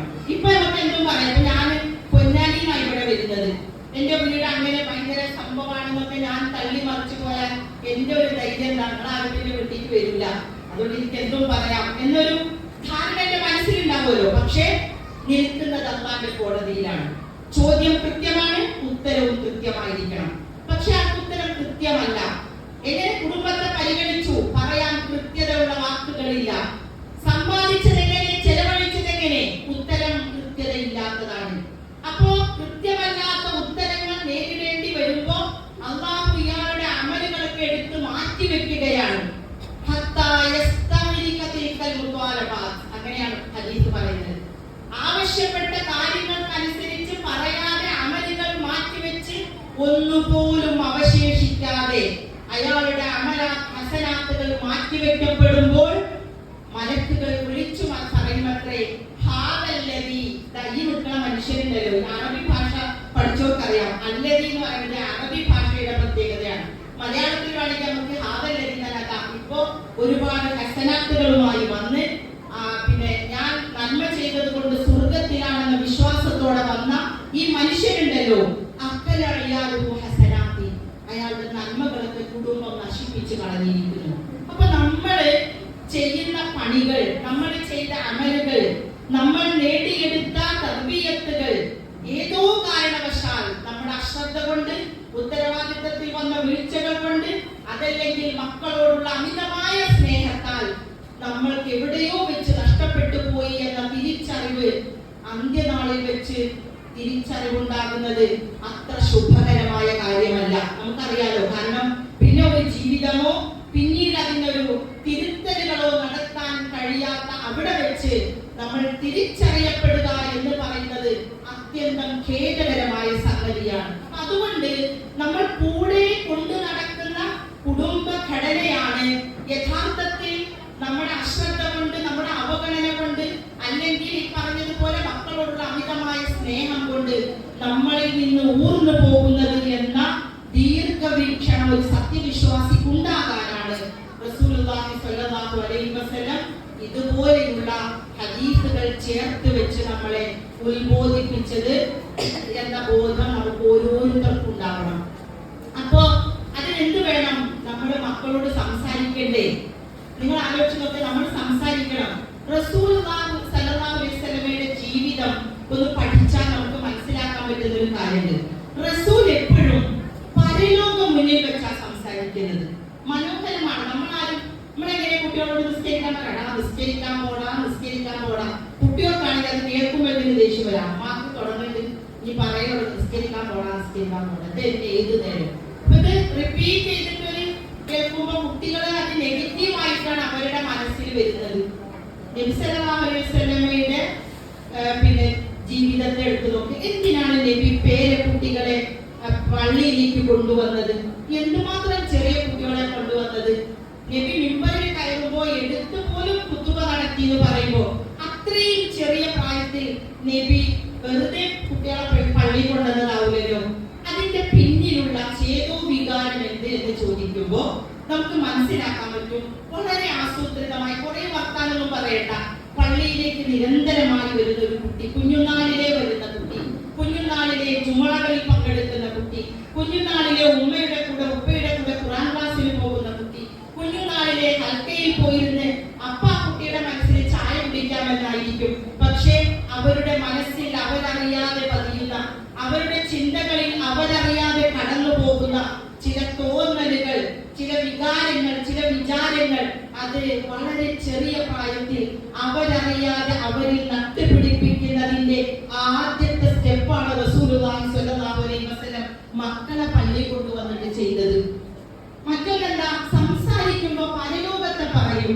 നമ്മളാരും അങ്ങനെ പറയലില്ല കുട്ടികളോട്. പരലോകത്തെ കുറിച്ച് പറയോ? നിങ്ങൾ ആലോചിച്ച് നോക്കിയാൽ നബി സല്ലല്ലാഹു അലൈഹി വസല്ലമയുടെ അടുത്ത് ഫാത്തിമ റളിയല്ലാഹു അൻഹ പറഞ്ഞിട്ട് വന്ന് പറയലില്ലേ, ഉപ്പ എനിക്കൊരു പണിയെടുത്ത് വയ്യാണ്ടായിരിക്കണേ, എനിക്കൊരു വേലക്കാരിനെ വെച്ച് തരുമോ? നമ്മള് ഉമ്മമാരോട് ഉപ്പാരോടൊക്കെ കെട്ടിച്ചു പോയ മക്കൾ അങ്ങനെ വന്ന് പറയില്ലേ, നമ്മളെന്താ പറയാ, അല്ലെ മാപ്പിളക്ക് എന്താണ് അതിന്റെ പണിയെടുത്തിട്ട് ഇടങ്ങാറാകുമ്പോ പിന്നെ ഓനക്കൊരു പിന്നെ വേലക്കാരിനൊക്കെ വെച്ചെന്നുള്ളത് മാപ്പിളനെ രണ്ട് കുറ്റവും പറയും നമ്മള്. അല്ലാണ്ട് റസൂൽ എങ്ങനെയാ പറഞ്ഞു, മോളെ ദുനിയാവുമ്പോ കുറച്ച് പ്രയാസമൊക്കെ ഉണ്ടാവും. ഇന്ന് നമ്മളെ രക്ഷിതാക്കൾ എന്താ പറയുക, ഇത് അങ്ങനെ അവളെ സഹിച്ചൊന്നും നിൽക്കണ്ട, അന്നെ പത്തിരാരെ പഠിപ്പിച്ച് ജോലിയാക്കിയത് അവരത് ഇങ്ങനെ സഹിച്ചു നിൽക്കാനും ദുനിയാവിൽ അങ്ങനെ കുറിച്ച് പ്രയാസം സഹിക്കേണ്ട ആവശ്യമൊന്നുമില്ല. രണ്ടും രണ്ടാണ്. റസൂൽ എന്താ പറയുന്നത്, കുറച്ച് ബുദ്ധിമുട്ടൊക്കെ ഉണ്ടാവും, ദുനിയാവല്ലേ, ദുനിയാവാണിത്, അവിടെ പ്രയാസങ്ങൾ ഉണ്ടാകും, മനുഷ്യരെ അല്ലാഹു പല രീതിയിൽ പരീക്ഷിക്കും. അതുകൊണ്ട് മോളെ പരലോകത്താണ് ശാശ്വതമായ ജീവിതം, അവിടെ സുഖം ഉണ്ടാവുക എന്ന് പറയുന്നതാണ് നമ്മളെ മനസ്സിലുണ്ടാകേണ്ടത്. മോൾക്ക് എത്ര പെട്ടെന്ന് ആ കാര്യം മനസ്സിലായത്, പാപ്പ പോണത് എങ്ങോട്ടാണ് എന്ന് മനസ്സിലാക്കാൻ പ്രാപ്തിയുള്ള ഒരു കുട്ടിയെയാണ് പ്രവാചകന്റെ മടിത്തട്ടിലിട്ട് പ്രവാചകൻ വളർത്തിയത്. ഫാത്തിമ റളിയല്ലാഹു അൻഹ നിശബ്ദയാകുന്നു. നമ്മൾ എപ്പോഴും കേൾക്കണം, അല്ലെ? ഈ ആയത്തിറങ്ങുമ്പോ ഉമർ റളിയല്ലാഹു അൻഹു അവിടെ ഉണ്ടായിരുന്നില്ല. ഒരു സ്വഹാബി പറഞ്ഞ അറിയുന്നത്, സ്വഹാബി പറഞ്ഞപ്പോ ഉമർ റളിയല്ലാഹു അൻഹു പരിഭ്രാന്തനായിട്ടാണ് റസൂലിന്റെ അടുത്ത് വരുന്നത്. എന്നിട്ട് എന്താ ചോദിക്കണമെന്ന് അറിയോ, റസൂൽ ഇങ്ങനെ ഒരു ആയത്തിറങ്ങിയിട്ടുണ്ടോ, ആയറിഞ്ഞ് എന്താ ഉമറെ പ്രശ്നം? അപ്പൊ അടുത്ത ചോദ്യം, ഞങ്ങളെ രക്ഷപ്പെടുത്തിക്കോളാം, നമ്മളെ രക്ഷപ്പെടുത്തണം. എന്റെ കാര്യം പറഞ്ഞപ്പോ നമുക്ക് എന്താ പ്രശ്നം, എന്റെ കാര്യം നോക്കാൻ എനിക്കറിയാലോ, നിങ്ങൾ ഓരോരുത്തരുടെയും കാര്യം നോക്കാൻ നിങ്ങൾക്കറിയാലോ. അടുത്ത ചോദ്യം, പക്ഷെ ഞങ്ങളുടെ കുടുംബം അതിനെയും കൂടി നോക്കണമെന്നാണല്ലോ ഈ ആയത്ത് പറയുന്നത്. അതെങ്ങനെയാണ് പ്രവാചകര്? എല്ലാവരും സ്വതന്ത്രരല്ലേ? നമ്മളെ മക്കളാണെങ്കിലും അവർക്കും പല ചിന്തകളില്ലേ? നമ്മളറിയാതെ അവർ എന്ത് ആലോചിക്കുന്നു, എന്ത് ചിന്തിക്കുന്നു, എന്ത് ആഗ്രഹിക്കുന്നു, എല്ലാം മാതാപിതാക്കൾക്ക് അറിയണമെന്നില്ലല്ലോ. അപ്പൊ എങ്ങനെയാണ് പ്രവാചകരെ അത് സംഭവിക്കുക? പ്രവാചകനോടുള്ള കുടുംബത്തെ ഉത്തരവാദിത്തം ഏൽപ്പിച്ചുകൊണ്ട് വിശുദ്ധ ഖുർആൻ ഇറങ്ങിയ മാത്രയിൽ ഒരു സ്വഹാബി വര്യൻ, പ്രമുഖനായ സ്വഹാബി വര്യൻ പ്രവാചകന്റെ അടുത്ത് വന്നിട്ട് പരിഭ്രാന്തനായിട്ട് ചോദിക്കുന്ന ചോദ്യം അത് നമ്മൾ ആലോചിച്ച് നോക്കണം. അപ്പൊ എന്താ റസൂലുള്ളാഹി സ്വല്ലല്ലാഹു അലൈഹി വസല്ലമയുടെ മറുപടി? നിന്റെ ജീവിതത്തിൽ നീ എന്തൊക്കെ നല്ല കാര്യങ്ങൾ ചെയ്യണമെന്ന് തീരുമാനിച്ചിട്ടുണ്ടോ അതൊക്കെ നിന്റെ കുടുംബത്തിലും ഉണ്ടാകണം. അതാണ് ആദ്യത്തേത്. നിന്റെ ജീവിതത്തിൽ അരുതായ്മകളെ ഞാൻ കൊണ്ടുവരില്ല, ചീത്തയായ കാര്യങ്ങൾ ഞാൻ ഒഴിവാക്കും എന്ന് നമ്മൾ തീരുമാനിക്കുമല്ലോ, അത് നിന്റെ കുടുംബത്തിന്റെ ജീവിതത്തിൽ ഉണ്ടാകാൻ പാടില്ല. അതാണ് അവർക്കും നരകത്തിനും ഇടയിലുള്ള പ്രതിരോധം. അപ്പൊ എന്ത് വേണം? കുടുംബത്തിനകത്ത് സംസാരിക്കണ്ടേ നല്ല കാര്യങ്ങൾ, മോശപ്പെട്ട കാര്യങ്ങൾ, സമൂഹത്തിൽ നടക്കുന്ന തിന്മകൾ, അത് ഉണ്ടായാലുള്ള ഭവിഷ്യത്തുകൾ, മാതാപിതാക്കൾ എന്ന നിലയ്ക്ക് നിങ്ങൾ അതിൽ അകപ്പെട്ടു പോയാലുള്ള ബുദ്ധിമുട്ടുകൾ പറയാൻ നമ്മൾ പഠിക്കണം. മക്കളോട് പറയണം, നിസ്കരിക്കണം എന്ന് പറയും. ഉമ്മാക്ക് വേറൊന്നും പറയാനില്ലേ? മോനെ ഇതെന്നെ ഏൽപ്പിച്ച ഡ്യൂട്ടിയാണ്, ഞാൻ നിസ്സഹായാണ്. നിങ്ങൾ പറഞ്ഞു നോക്കിയിട്ടുണ്ടോ? ഞാൻ പറഞ്ഞു നോക്കിയിട്ടുണ്ട്. ഞാൻ പറയാം നിസ്കരിച്ച സത്യമാ നിസ്കരിച്ചു. അപ്പൊ ഞാൻ ഒന്നുകൂടി ചോദിച്ചിരിക്കെ, ഉമ്മാക്ക് ഭയങ്കര സംശയമാണ്. ഞാൻ പറഞ്ഞു ഒരു സംശയമുണ്ട്, ശരി തന്നെയാണ്. കാരണം പറഞ്ഞ ഉടനെ അംഗീകരിച്ചാൽ നിങ്ങൾ വിചാരിക്കൂലേ ആ ഉമ്മാനോട് ഒരട്ടം പറഞ്ഞാൽ എന്ത് കളവുമ്മ അവിടെ വിശ്വസിക്കുന്നു. ഞാൻ ഒരു വട്ടം കൂടി ചോദിച്ചത് പോലെ സംശയമല്ല, നിങ്ങളെ നരകത്തിൽ നിന്ന് രക്ഷപ്പെടുത്തണമെന്ന ഡ്യൂട്ടി എന്നെ ഏൽപ്പിച്ചിരിക്കുന്നു. ഡ്യൂട്ടി എടുക്കാതിരുന്നാൽ എനിക്ക് ശിക്ഷയുണ്ട്. എന്റെ സ്ഥാനത്ത് നിന്ന് നീ ഒന്ന് ആലോചിച്ച് നോക്കി, ഞാനിത് രണ്ടാം വട്ടം ചോദിക്കണ്ടേ? മക്കള് തല കുനിക്കും, അവർക്ക് മറുപടി ഇല്ലല്ലോ. നമ്മൾ സംസാരിച്ചത് പരലോകത്തെ വെച്ചുകൊണ്ടാണ്, നമ്മുടെ നിസ്സഹായാവസ്ഥ മുന്നിൽ വെച്ചുകൊണ്ടാണ്, നമ്മളെ ഏൽപ്പിച്ച ഉത്തരവാദിത്തത്തിന്റെ ഭാരത്താൽ നമ്മൾ ഭയപ്പെടുന്നു എന്ന തികഞ്ഞ ബോധ്യത്തിലേക്ക് അവരെ കൊണ്ടുവരികയാണ്. ഇതാണ് വീട്ടിനകത്ത് നടക്കേണ്ട വർത്താനം. ഇതിന്റെ വക ഞാൻ ഉണ്ടാക്കിയതല്ല, റസൂൽ അങ്ങനെയാ പഠിപ്പിച്ചത്. നിറയെ കാരക്കുകളും ഈത്തപ്പഴങ്ങളും വന്ന കൊട്ടയിൽ നിന്ന് കുഞ്ഞു പ്രായത്തിലുള്ള പേരക്കുട്ടി വന്ന് എടുത്തു കടിച്ചപ്പോൾ റസൂൽ പറയാണ്, അത് വാങ്ങിയിട്ട് മോനെ കുപ്പിക്കളഞ്ഞു, അത് കഴിക്കണ്ട, അത് ഹറാമാണ്. കുട്ടിക്ക് ഹറാം അറിയില്ല, ഹലാൽ അറിയില്ല. ഒന്നറിയാം, ഉപ്പപ്പാടടുത്തേക്ക് കൊണ്ടുവന്ന കൊട്ടയിൽ നിന്ന് ഒന്നും ഞാൻ എടുക്കാൻ പാടില്ല. ആദ്യത്തെ പാഠം ഹലാലും ഹറാമും പിന്നെ പഠിച്ചോളൂ. അപ്പോ എന്താണ് അതിന്റെ അർത്ഥം? വളരെ ഹിക്മത്തോടു കൂടി കുട്ടികളോട് പറയേണ്ട ഭാഷയിൽ റസൂൽ പറഞ്ഞില്ലേ, കുട്ടികളെ കൂടെ കുട്ടികളായി കളിക്കണമെന്ന്. കുട്ടികളോടൊപ്പം കുട്ടികളായി കളിക്കുന്നവര് കുട്ടികളോട് കുട്ടികളുടെ ഭാഷയിൽ സംസാരിക്കണം. കുട്ടികളുടെ മനസ്സോട് കൂടി ചിന്തിക്കാൻ കഴിയണം.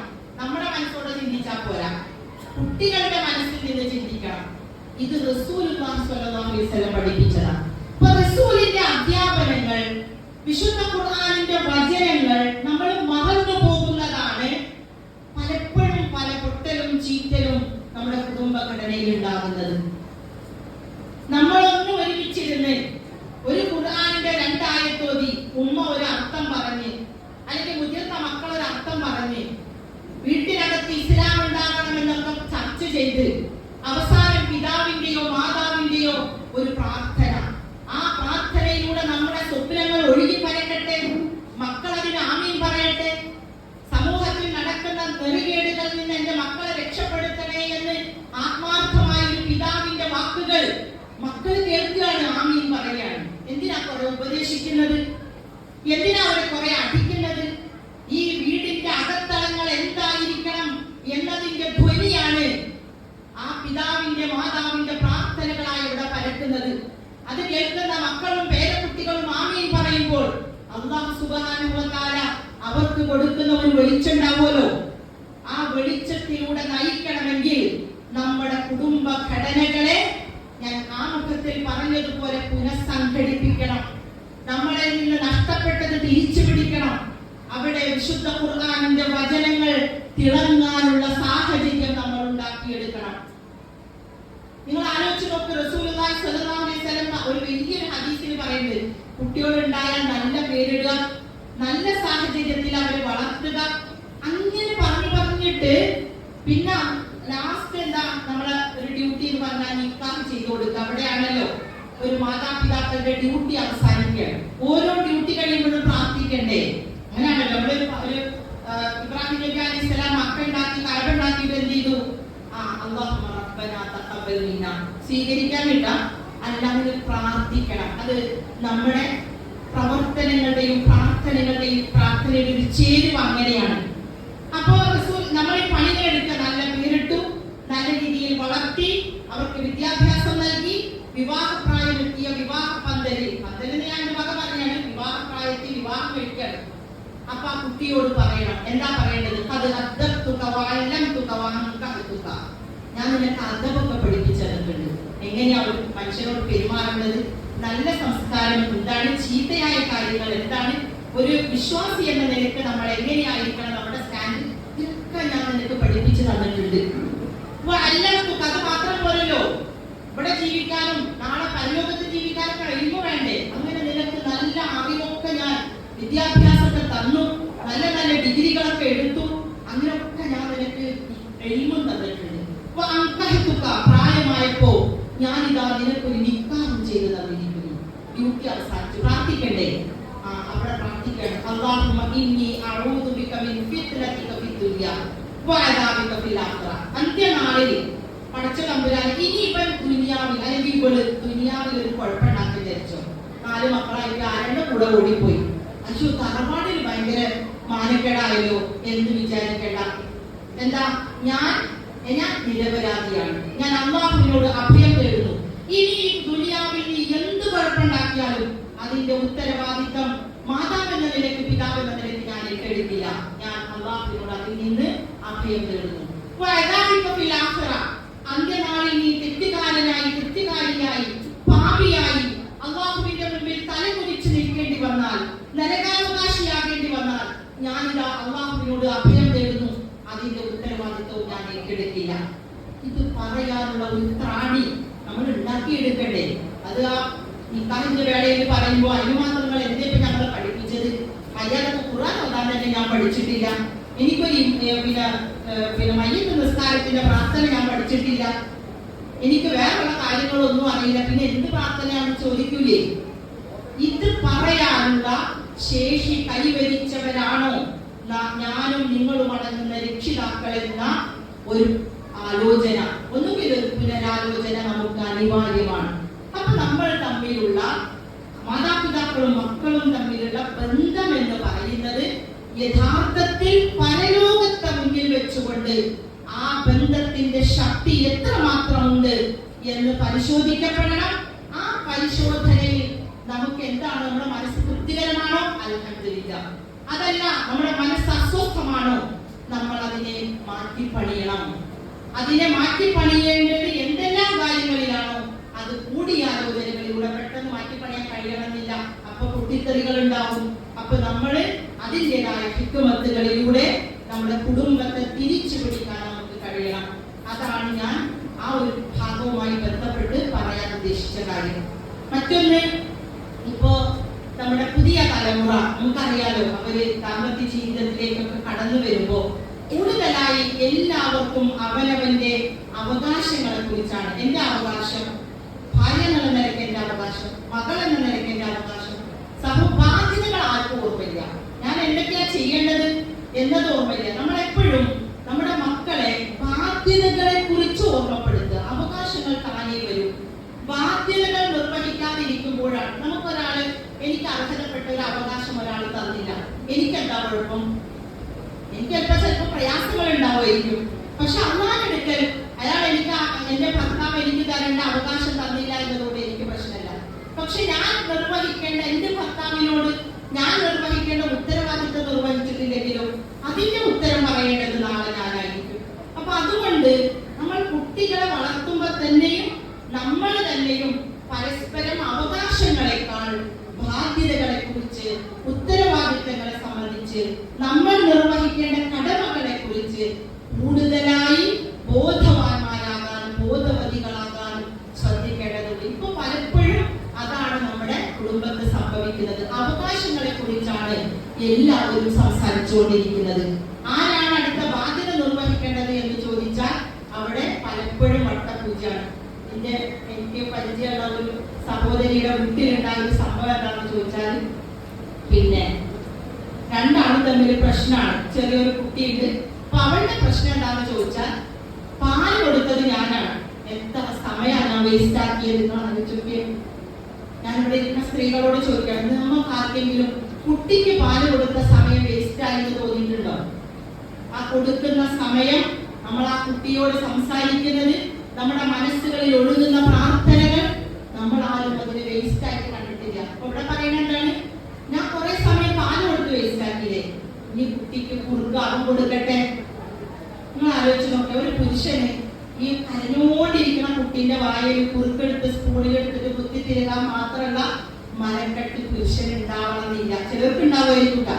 പക്ഷെ പലപ്പോഴും അതിന് കഴിവുള്ളവർ നമ്മളാണ്. ഇവിടെ ലിബറലിസ്റ്റുകൾ ചെയ്യുന്നത് എന്താണെന്ന് ചോദിച്ചാൽ, നമ്മൾ വളരെ ത്യാഗത്തോടു കൂടി, സ്നേഹത്തോടു കൂടി, ഇഷ്ടത്തോടു കൂടി, മാതൃഹൃദയത്തോടു കൂടി, അനുകമ്പയോടെ, വാത്സല്യത്തോടെ നമ്മൾ ഏറ്റെടുത്ത നമ്മുടെ ജന്മനിയോഗങ്ങളെ, നമ്മൾ അങ്ങനെ ഏറ്റെടുത്തതാണ്. ഇത് നമ്മുടെ ജന്മത്തിന്റെ നിയോഗമാണ്. അങ്ങനെ ഏറ്റെടുത്ത് നിർവൃതി അടഞ്ഞ പല സംഗതികളെയും നമ്മുടെ മേലെ ഭാരമാണ് എന്ന് തോന്നിപ്പിച്ചുകൊണ്ട് കുടുംബഘടനകളിൽ അസ്വസ്ഥതകൾ സൃഷ്ടിച്ച് കുടുംബത്തെ താറുമാറാക്കി ഇവിടെ പല തരത്തിലുള്ള ലോബിയിങ്ങുകളെ, മാഫിയകളെ വളർത്തിക്കൊണ്ടുവരുവാനുള്ള ഗൂഢാലോചനയ്ക്ക് തലവെച്ചു കൊടുക്കുകയാണ് യഥാർത്ഥത്തിൽ സ്ത്രീ സമൂഹം ചെയ്തത്. അങ്ങനെ നമ്മളെ ഒന്നും അല്ലാതാക്കി. നിങ്ങൾ ആലോചിച്ച് നോക്കിയേ, നമ്മൾ പറഞ്ഞു, നമ്മൾ തന്നെ സ്ത്രീകൾ പറഞ്ഞു, നമ്മുടെ സ്വാതന്ത്ര്യം എന്ന് പറഞ്ഞാൽ എന്താണ്? തലയിലെ തട്ടം മുടിക്കൽ. അങ്ങനെയാണല്ലോ മലപ്പുറത്ത് ഫ്ലാഷ് മോബൊക്കെ കളിക്കുന്നത്. പെണ്ണിന്റെ, മുസ്ലിം പെണ്ണിന്റെ സ്വാതന്ത്ര്യം എന്ന് പറയുമ്പോൾ തലയിലിട്ട തട്ടിങ്ങനെ ഊർന്നങ്ങോട്ട് വീഴും. അതോടുകൂടി സ്വാതന്ത്ര്യം കംപ്ലീറ്റ് ആയി. നമ്മൾ വിചാരിച്ച് നമ്മുടെ തലമുറ, നമ്മൾക്ക് ഏതായാലും ഇപ്പൊ ഇടാൻ പറ്റില്ല, മക്കളെങ്കിലും ഒരു സ്വാതന്ത്ര്യം ആഘോഷിക്കട്ടെ എന്ന് വിചാരിച്ചവരാണ് നമ്മളിൽ കൂടുതൽ രക്ഷിതാക്കളും. അങ്ങനെ വസ്ത്രം ഒരുങ്ങി സ്വാതന്ത്ര്യം ഉണ്ടെന്ന് വിചാരിച്ചപ്പോ നമ്മളൊക്കെ കരുതി പിന്നെ സിനിമാ ഫീൽഡിലും സീരിയൽ ഫീൽഡിലുള്ള പെണ്ണുങ്ങളായിരിക്കും, അയ്യോ കുറെ സ്വാതന്ത്ര്യം നമുക്ക് കിട്ടാത്ത എന്തൊക്കെ സ്വാതന്ത്ര്യം അവർക്ക് കിട്ടി എന്ന് വിചാരിച്ചവരും ഉണ്ടായിരുന്നു. പക്ഷെ ഹേമ കമ്മിറ്റി റിപ്പോർട്ട് വന്നപ്പോ ഒരു പുരുഷനും കരയുന്നത് നമ്മൾ കണ്ടില്ല. ഒരു പുരുഷനും എന്നെ അവൾ ബാക്കിൽ വന്ന് കെട്ടിപ്പിടിച്ചിട്ട് ഞാൻ അങ്ങ് ഞെട്ടിപ്പോയി, എന്റെ ചാരിത്രം മുടങ്ങിപ്പോയി എന്ന് പറയുന്നതും കേട്ടില്ല. കരഞ്ഞതും പറഞ്ഞതും വിലപിച്ചതും സഹായം തേടിയതും ഞാൻ നിസ്സഹായാണ് എന്ന് മീഡിയക്ക് മുമ്പിൽ വിളിച്ചു പറഞ്ഞതും നമ്മൾ സ്ത്രീകളല്ലേ? അപ്പൊ സ്വാതന്ത്ര്യം എന്ന് പറഞ്ഞാൽ അതൊരു വസ്ത്രത്തിലാണ് എന്ന അകംകൊള്ളയായ വാദങ്ങളെ അവർ തന്നെ പിച്ചിക്കീറിയപ്പോൾ ഇസ്ലാമിന്റെ ഇസ്സത്തുള്ള അടയാളങ്ങളെ എടുത്തണിയാൻ മുസ്ലിം സ്ത്രീക്ക് സാധിക്കാതെ പോയിട്ടുണ്ടെങ്കിൽ അതിന്റെ കാരണം എന്താണെന്ന് ചോദിച്ചാൽ വീടകങ്ങളിലെ ഇസ്ലാം നമുക്ക് നഷ്ടപ്പെട്ടു പോയതാണ്. ഇസ്ലാം നഷ്ടപ്പെട്ടു പോയി. പലതരത്തിലുള്ള വേഷം ധരിച്ച് പല രീതിയിലുള്ള വേഷഭൂഷാദികളിലൂടെ പലതരത്തിലുള്ള കോസ്റ്റ്യൂമുകളിലൂടെ മക്കൾ ഇങ്ങനെ നടന്നു പോകുന്നത് നമ്മളെ പോലെയുള്ള തലമുറകൾ ആസ്വദിക്കുകയാണ്. അവർക്ക് സ്വാതന്ത്ര്യം കൊടുത്തതാണ് നമ്മൾ. ഇന്നിപ്പോ എന്താ സംഭവിക്കുന്നത് എന്ന് പറഞ്ഞാൽ തീരാത്തത്ര കഥകളാണ്. ഞാൻ പറഞ്ഞു വന്നത് തിരിച്ചു പിടിക്കണം. ഇസ്ലാം പറഞ്ഞ അടിത്തറകളിലല്ലാതെ ഈ ലോകത്ത് ഒരു സമാധാനവും പുലരുകയില്ല എന്നത് നമ്മൾ മനസ്സിലാക്കണം. വസ്ത്രത്തെ കുറിച്ച് പറയുന്നിടത്ത് അല്ലാഹു സുബ്ഹാനഹു വ തആല പറഞ്ഞല്ലോ, ഫവസ്വസ ലഹുമ ശൈത്വാൻ, പിശാച് അവരെ രണ്ടുപേരോടും കുശുകുശുത്തു, പിറുപിറുത്തു, വഞ്ചിച്ചു എന്നൊക്കെ തഫ്സീറിൽ കാണാം. വസ്വസ എന്ന് പറഞ്ഞാൽ എന്താ അർത്ഥം? അതിന് വേറെ ഒരു അർത്ഥമുണ്ട്. അതെന്താന്ന് ചോദിച്ചാൽ വളരെ അപകടകരമായ ആശയങ്ങളെ, മലീവസമായിട്ടുള്ള തത്വങ്ങളെ, നമ്മുടെ ജീവിതത്തിന് ഉപകാരമല്ല ഉപദ്രവമുണ്ടാക്കുന്ന ആശയ ആദർശങ്ങളെ മനോഹരമായി തോന്നിപ്പിക്കുക. അതാണ് ആദമിന്റെയും ഹവ്വയുടെയും മുമ്പിൽ ഇബ്ലീസ് ചെയ്ത പണി. നിങ്ങളോട് ആ മരത്തിന്റെ അടുത്ത് പോകണ്ടെന്ന് പറഞ്ഞ് എന്താണെന്നറിയോ? നിങ്ങളെ മലക്കുകളെ പോലെ ഇവിടെ ശാശ്വതമായി കഴിയണ്ടെന്ന് വിചാരിച്ചിട്ടാ. നിങ്ങൾ ഇവിടെ സ്വർഗത്തിൽ നിൽക്കണ്ട, നിങ്ങൾ ഇവിടെ നിന്ന് പറഞ്ഞേക്കാം, അല്ലെങ്കിൽ നിങ്ങൾ മലക്കുകളെ പോലെ ആവണ്ടെന്ന് കരുതിയിട്ടാണ് കേട്ടോ, അല്ലാതെ വേറൊന്നും ഉണ്ടായിട്ടില്ല. വലിയ ഒരു അപകടത്തെ മനോഹരമാക്കി മറ്റെന്തോ ആശയത്തിലേക്ക് കൊണ്ടുവന്ന് മനോഹരമാക്കി തോന്നിപ്പിച്ചു. നമ്മളെ ക്രിസ്ത്യാനികൾ പറയുന്ന പോലെ അപ്പ വീണപ്പോ അപ്പ വിഷമിച്ചിട്ട് ആദം പോയതല്ല, ലഘുമ എന്ന് പറഞ്ഞിട്ട് രണ്ടാളെ ഒരുമിച്ച് പറഞ്ഞിട്ടുണ്ട്. അപ്പൊ അതുകൊണ്ട് നമ്മുടെ ആത്യന്തികമായ അടിസ്ഥാന ഘടനയിൽ സ്ത്രീയും പുരുഷനും ഒന്നായിട്ട് തന്നെ നിലകൊള്ളുന്ന രീതിയിൽ അവിടെ ഒക്കെ വിശുദ്ധ ഖുർആൻ സംസാരിച്ചിട്ടുണ്ട്. ഞാൻ പറഞ്ഞു വന്നത് ഇതുപോലെ ആധുനിക ലോകത്ത് ദാരിദ്ര്യം പിടിച്ച ആശയങ്ങളെ, വളരെ ദരിദ്രമാണ് ആശയങ്ങൾ, പക്ഷേ അകംകൊള്ളയാണ് ആശയങ്ങൾ, ഒരിക്കലും മണ്ണിൽ ഇംപ്ലിമെന്റ് ചെയ്യാൻ പറ്റാത്ത ആശയങ്ങളെ മനോഹരമായി നമുക്ക് മുമ്പിൽ അവതരിപ്പിച്ച് നമ്മളിൽ ഉണ്ടായിരുന്ന മനോഹാരിതകളെ എടുത്തു കളഞ്ഞ് നമ്മുടെ കുടുംബ ഘടനകളെ താറുമാറാക്കിയതിന്റെ പിന്നിൽ ആരായിരുന്നാലും അവരെ നശിപ്പിക്കുന്നതിന്റെ മുമ്പേ നമ്മൾ നമ്മുടെ ഖുർആനിലേക്ക് മടങ്ങണം. വിശുദ്ധ ഖുർആനിലേക്കും തിരുസുന്നത്തിലേക്കും മടങ്ങണം. അള്ളാഹുവിന്റെ ശൈലി ഉണ്ടല്ലോ, കുറെ കാര്യങ്ങൾ പറഞ്ഞ് അള്ളാഹു ഒരു വർത്താനുണ്ട്. ഇത് അള്ളാഹിന്റെ അതിരാണ്. വീടിന്റെ അതിര് പോയാൽ തന്നെ പിന്നെ കച്ചറ ഉണ്ടാവുമല്ലോ അല്ലെ? രണ്ട് വീടിനുണ്ടായിരുന്ന അതിര് പോയാൽ പിന്നെ അതിര് കെട്ടുമ്പോ മറ്റൊരു വന്നു ഇങ്ങോട്ടൊക്കെ നീക്കുണ്ടോ അങ്ങോട്ട് പോകുന്നുണ്ടോ എന്നൊക്കെ. കാരണം അതിര് ഒരു ബലമാണ്. അതിരാണ് സ്വാതന്ത്ര്യം. അതിര് വിട്ടാൽ അത് സ്വാതന്ത്ര്യം എന്നല്ല, അതിന്റെ പേര് അധപ്പതനം എന്നായി മാറും എന്നതാണ് ഹേമ കമ്മിറ്റി റിപ്പോർട്ടും അനുബന്ധ സംഭവങ്ങളും നമ്മളോട് പറയുന്നത്. അപ്പൊ അതുകൊണ്ട് ഞാൻ എന്റെ പ്രിയപ്പെട്ട സഹോദരിമാരോടും സഹോദരന്മാരോടും എന്നോടെന്ന പോലെ തന്നെയാണ് ഞാൻ പറയുന്നത്. നമ്മുടെ കുടുംബത്തെ നമ്മൾ ചേർത്ത് പിടിക്കണം. പുരുഷന്മാർക്ക് ചിലപ്പോൾ ദേഷ്യത്തിന് കൂടുതലായിരിക്കും. ചില രക്ഷിതാക്കള് വന്ന് പറയുന്നതാണ്, മോളെ ഞാൻ എങ്ങനെയെങ്കിലും കൂടെ നിർത്തി നിസ്കരിപ്പിക്കും, എന്നാ മൂപ്പരൊന്ന് പള്ളിയിൽ പോകുമ്പോൾ ഒരു വട്ടം വിളിച്ചിട്ട്, അപ്പൊ കുട്ടികൾ ചിലപ്പോ ചില കളികളൊക്കെ കളിക്കുമല്ലോ, കുട്ടികളല്ലേ അങ്ങനെ തന്നെയാണ്. അപ്പൊ പറയും ഇപ്പൊ ഞാന് പിന്നെ പാന്റ് മാറ്റിയിട്ട് ഞാൻ ആണ്ട് വന്നോളാന്ന് പറയും, പിന്നെ പോകില്ല. പിന്നെ ഉമ്മ കണ്ടിട്ടുണ്ടാവൂല, വാപ്പ അതിന് ചൂടാവും. അങ്ങനെ 2 ദിവസം ഞാൻ പറഞ്ഞു, ഞാനേ ഓനെ വിളിച്ചാൽ ശരിയാവില്ല, ഓൻ എന്റെ കൂടെ ഉണ്ടായിരുന്നത് ശരിയാവില്ല, പിന്നെ ഞാൻ വിളിക്കുമ്പോൾ ഓനെ കിട്ടൂല. പിന്നെ മുപ്പർക്ക് ദേഷ്യം. നമ്മുടെ കുട്ടികളെ, പ്രത്യേകിച്ച് ആൺകുട്ടികളെ പിതാക്കന്മാർ ചേർത്ത് പിടിക്കണം, പള്ളിയിലേക്ക് കൊണ്ടുപോകണം. നിങ്ങളോടൊപ്പം അവരുണ്ടായിരിക്കണം.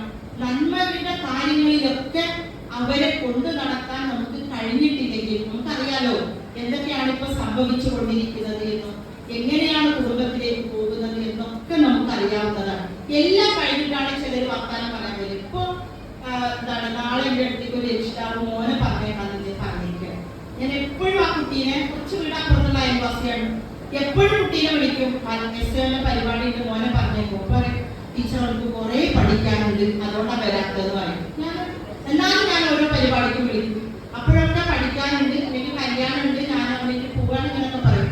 ഇപ്പൊ ഇങ്ങനെ വിളി ടീച്ചർ എസ്ഐയോന്ന് പരിപാടിയൊന്നുമില്ല. ഇപ്പൊ ഞാൻ പറഞ്ഞു മേഖലാ സമ്മേളനം പൊന്നാനി കഴിഞ്ഞപ്പോ നിങ്ങള് അന്ന് പറഞ്ഞയച്ചില്ലല്ലോ, അപ്പൊ ഇനി എന്ത് പരിപാടി ഉണ്ടെങ്കിലും വിളിക്കണം ടീച്ചറെ. ഇപ്പൊ എന്താ സംഭവം? അപ്പൊ എന്താന്നറിയില്ല.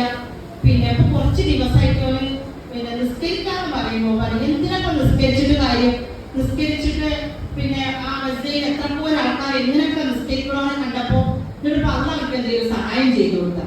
എന്നിട്ട് അപ്പൊ ഞാനിങ്ങനെ ഫുട്ബോൾ കളിച്ച് നടക്കണേ ഞാൻ നിസ്കരിച്ചു ഒരു സഹായം അങ്ങനെ കിട്ടില്ല. ഞാനിപ്പോ ഇതിനാ നിസ്കരിക്കുന്നത്. ഇങ്ങനെയുള്ള ചില വർത്താനങ്ങൾ ചീത്ത പറഞ്ഞാലും ഒരു നിസ്കരിക്കും.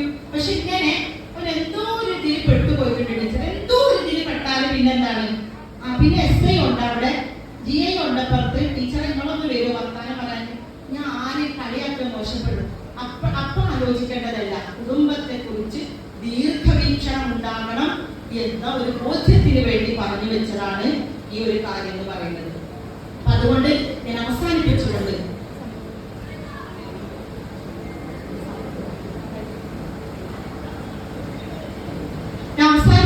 പറയുന്നത് എന്താണെന്ന് ചോദിച്ചാൽ ഒരാളെ നല്ല ഏബിൾ ആണെന്ന് നമ്മൾ എപ്പോഴാ പറയാം? അയാളുടെ ഡ്യൂട്ടികളൊക്കെ വളരെ മനോഹരമായി കൃത്യമായി നല്ല നിഷ്ഠയോടുകൂടി ചെയ്യേണ്ട കാര്യങ്ങൾ ചെയ്യേണ്ട സമയത്ത് ചെയ്യുന്ന ഒരാളെയാണ് നമ്മൾ നല്ല നിഷ്ഠയുള്ള ആളാണ്, കൃത്യനിഷ്ഠയുള്ള ആളാണ്, നല്ല ഏബിൾ ആണെന്നൊക്കെ നമ്മൾ പറയാം. അങ്ങനെയാണല്ലോ പറയാം. അപ്പൊ ഒരു കുടുംബത്തിൽ ഒരു കുടുംബനാഥൻ, ഒരു കുടുംബനാഥ നല്ല ഏബിൾ ആണ് എന്ന് എപ്പോഴാ പറയാം? ചെയ്യേണ്ട കാര്യങ്ങൾ ചെയ്യേണ്ട സമയത്ത് ചെയ്യേണ്ട രീതിയിൽ ചെയ്യണം. അപ്പോഴല്ലേ ഞാനൊരു നല്ല മാതാവാണ്, നമ്മൾ ഓരോരുത്തരും നല്ല മാതാക്കളാണ്, ഇവർ ഓരോരുത്തരും ഒരു നല്ല പിതാവാണ് എന്ന് പറയാൻ പറ്റുക. അപ്പൊ ഈ ഒരു അവസ്ഥയിലേക്ക് കൊണ്ടുപോകണമെന്നുണ്ടെങ്കിൽ ഈ വർത്താനങ്ങൾ നമുക്ക് സമൂഹത്തിൽ പറയാൻ പറ്റുമോ?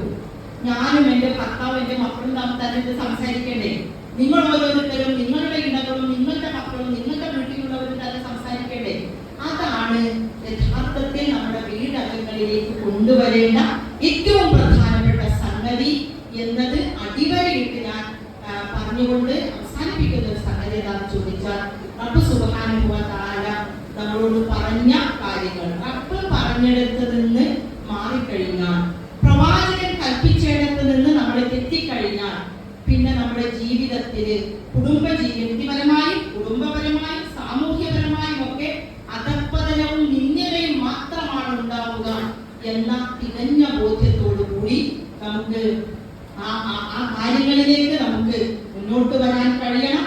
റസൂലുള്ളാഹി സ്വല്ലല്ലാഹു അലൈഹി വസല്ലമയുടെ അധ്യാപനങ്ങളെ നമുക്ക് നെഞ്ചേറ്റാൻ കഴിയണം. റസൂലിനെ നമ്മൾ എങ്ങനെയാണ് സ്നേഹിക്കുക എന്ന് ചോദിച്ചാൽ, നമ്മളിങ്ങനെ പ്രഭാഷണങ്ങളിലൊക്കെ കേട്ടിട്ടുണ്ടാകും, നമ്മളെക്കാൾ കൂടുതൽ നമ്മൾ റസൂലിനെ സ്നേഹിക്കണം.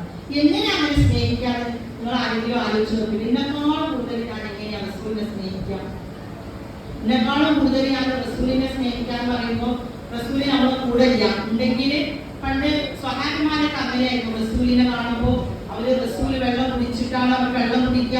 അബൂബക്കർ റളിയല്ലാഹു അൻഹുവിന്റെ സംഭവമൊക്കെ നമുക്കറിയാം. ബോധരഹിതനായപ്പോ വെള്ളം കൊടുത്തപ്പോ പറഞ്ഞത് റസൂലിന് എന്തു പറ്റി?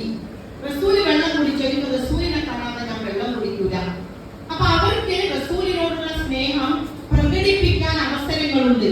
നമ്മുടെ മുമ്പിൽ റസൂല് ഭൗതിക ശരീരത്തോടെ ഇല്ല. എങ്ങനെ നമ്മൾ പ്രകടിപ്പിക്കും എന്ന് ചോദിച്ചാൽ, റസൂലിന്റെ അധ്യാപനങ്ങളെ നെഞ്ചേറ്റുവാനും ഇസ്ലാമിന്റെ ചിഹ്നങ്ങളെ അതേപോലെ സമൂഹത്തിൽ കാണണം. അത് ഇസ്ലാമികമായ കാര്യമാണ്, ഇസ്ലാമിസ്റ്റ് ആയതുകൊണ്ടാണ് അങ്ങനെ ചെയ്യുന്നത്. അവരുടെ ജീവിതത്തിന്റെ മനോഹാരിത അവർ വിശുദ്ധ ഖുർആനിനെ പിൻപറ്റുന്നത് കൊണ്ടാണ്, പ്രവാചകന്റെ അധ്യാപനങ്ങൾ അവരിൽ ഉള്ളത് കൊണ്ടാണ് എന്ന് നമ്മളെ കാണുമ്പോൾ തന്നെ ആളുകൾക്ക് മനസ്സിലാക്കാൻ കഴിയണം. ഇത് നമ്മളെ കണ്ടാൽ തന്നെ ആൾക്കാർക്ക് കൺഫ്യൂഷനാണ്. എന്താണ് ഇസ്ലാം എന്ന് പറഞ്ഞാൽ അവർക്ക് ഒരു പിടുത്തവും കിട്ടുന്നില്ല. അതുകൊണ്ട് യഥാർത്ഥ ഇസ്ലാമിലേക്ക് നമുക്ക് മടങ്ങാൻ കഴിയണം. വിശുദ്ധ ഖുർആനിന്റെ പഠന പാരായണങ്ങൾ, പ്രവാചകൻ തിരുസുന്നത്ത് നന്നായി പഠിച്ച് നമ്മുടെ നമുക്കും നമ്മുടെ കുട്ടികൾക്കും അതിലൂടെ മുന്നോട്ട് പോകാൻ കഴിയണം. എന്തുമാത്രം ദൂരസ്ഥലങ്ങളിലേക്ക് മക്കളെ പറഞ്ഞയച്ച് വലിയ വലിയ ബിരുദവും ബിരുദാനന്തര ബിരുദവും എടുക്കുമ്പോൾ ഒരു വേള തിരിഞ്ഞ് നമ്മുടെ മക്കളോട് ചോദിക്കണം, ഫാത്തിഹയുടെ അർത്ഥറിയോ, ഉൾപ്പൊന്നാഹുവിന്റെ അർത്ഥറിയോ എന്ന് ചോദിക്കുമ്പോഴറിയാം നമ്മൾ അവർക്ക് കൊടുത്ത വോട്ട് എത്രയാണില്ലെന്ന്. അപ്പൊ സുബ്ഹാനഹു വ തആല ആത്മവിചാരണ ചെയ്തുകൊണ്ട് ആത്മപരിശോധന നടത്തിക്കൊണ്ട് നമ്മളിൽ നിന്ന് നമ്മുടെ അമലുകൾ നമ്മൾ അറിയാതെ ഊർജ്ജ കളയാൻ സാധ്യതയുള്ള നമ്മുടെ കുടുംബത്തിന്റെ ആത്മീയമായ മതപരമായ മേഖലകളിൽ സശ്രദ്ധം വീക്ഷിച്ചുകൊണ്ട് ഒരു നല്ല കുടുംബത്തെ കെട്ടിപ്പടുക്കുവാൻ നമുക്ക് സുബ്ഹാനഹു വ തആല നമുക്ക് എല്ലാവർക്കും തൗഫീഖ് നൽകി അനുഗ്രഹിക്കുമാറാകട്ടെ. നമ്മൾ പറഞ്ഞതുപോലെ നമ്മുടെ മുന്നിൽ പ്രവാചകന്റെ കുടുംബമുണ്ട്, ഇബ്രാഹിം നബി അലൈഹി സ്വലാമയുടെ കുടുംബമുണ്ട്, നൂഹ് അലൈഹി സ്വലാമയുടെയും ലൂത്ത് നബി അലൈഹി സ്വലാമയുടെയും കുടുംബം ഒക്കെ നമ്മുടെ മുമ്പിലുണ്ട്. പ്രാർത്ഥന നിർഭരമായി അല്ലാഹുവിന്റെ മുന്നിൽ നിറകണ്ണുകളോടെ പ്രാർത്ഥിച്ചുകൊണ്ട് നല്ല ഒരു കുടുംബത്തെ നൽകാൻ നമുക്ക് സുബ്ഹാനഹു വ തആല നമ്മൾക്ക് ഏവർക്കും തൗഫീഖ് നൽകി അനുഗ്രഹിക്കുമാറാകട്ടെ. മനുഷ്യരെന്ന നിലയ്ക്ക് നമ്മളിൽ നിന്ന് വന്നുപോയ ഉത്തരവാദിത്ത വീഴ്ചകളുണ്ട് നാഥ, അതെല്ലാം നീ ഞങ്ങൾക്ക് പുറത്ത് മാപ്പാക്കി തന്നെ നമ്പുരാൻ. വളരെ ചെറിയ പ്രായത്തിൽ ഞങ്ങളുടെ മക്കളെ ഞങ്ങൾ കൺകുളിർമയോടെ നോക്കി നിന്നതുപോലെ വലുതായാലും അവര് കുടുംബം കെട്ടിപ്പടുത്താനും പ്രായമായാലും ഞങ്ങളുടെ മക്കളെ ഞങ്ങൾക്ക് കൺകുളിർമയുള്ള സന്താനങ്ങളാക്കി ഞങ്ങളുടെ മുന്നിൽ നീ ആയുസ്സും ആരോഗ്യത്തോടു കൂടി നൽകി അനുഗ്രഹിക്കണേ തമ്പുരാനെ. ഞങ്ങളെ നിയന്ത്രിച്ച കുടുംബത്തെ ഈ സാമൂഹികമായ അധപ്പതനത്തിലും ഇസ്ലാമികമായ ചിട്ടകളിൽ വളർത്തിയെടുക്കുവാനുള്ള ആർജവവും കഴിവും ഞങ്ങൾക്കും നീ നൽകി അനുഗ്രഹിക്കണേ തമ്പുരാനെ. ഞങ്ങൾ മനുഷ്യരാണ്, ദുർബലരാണ്.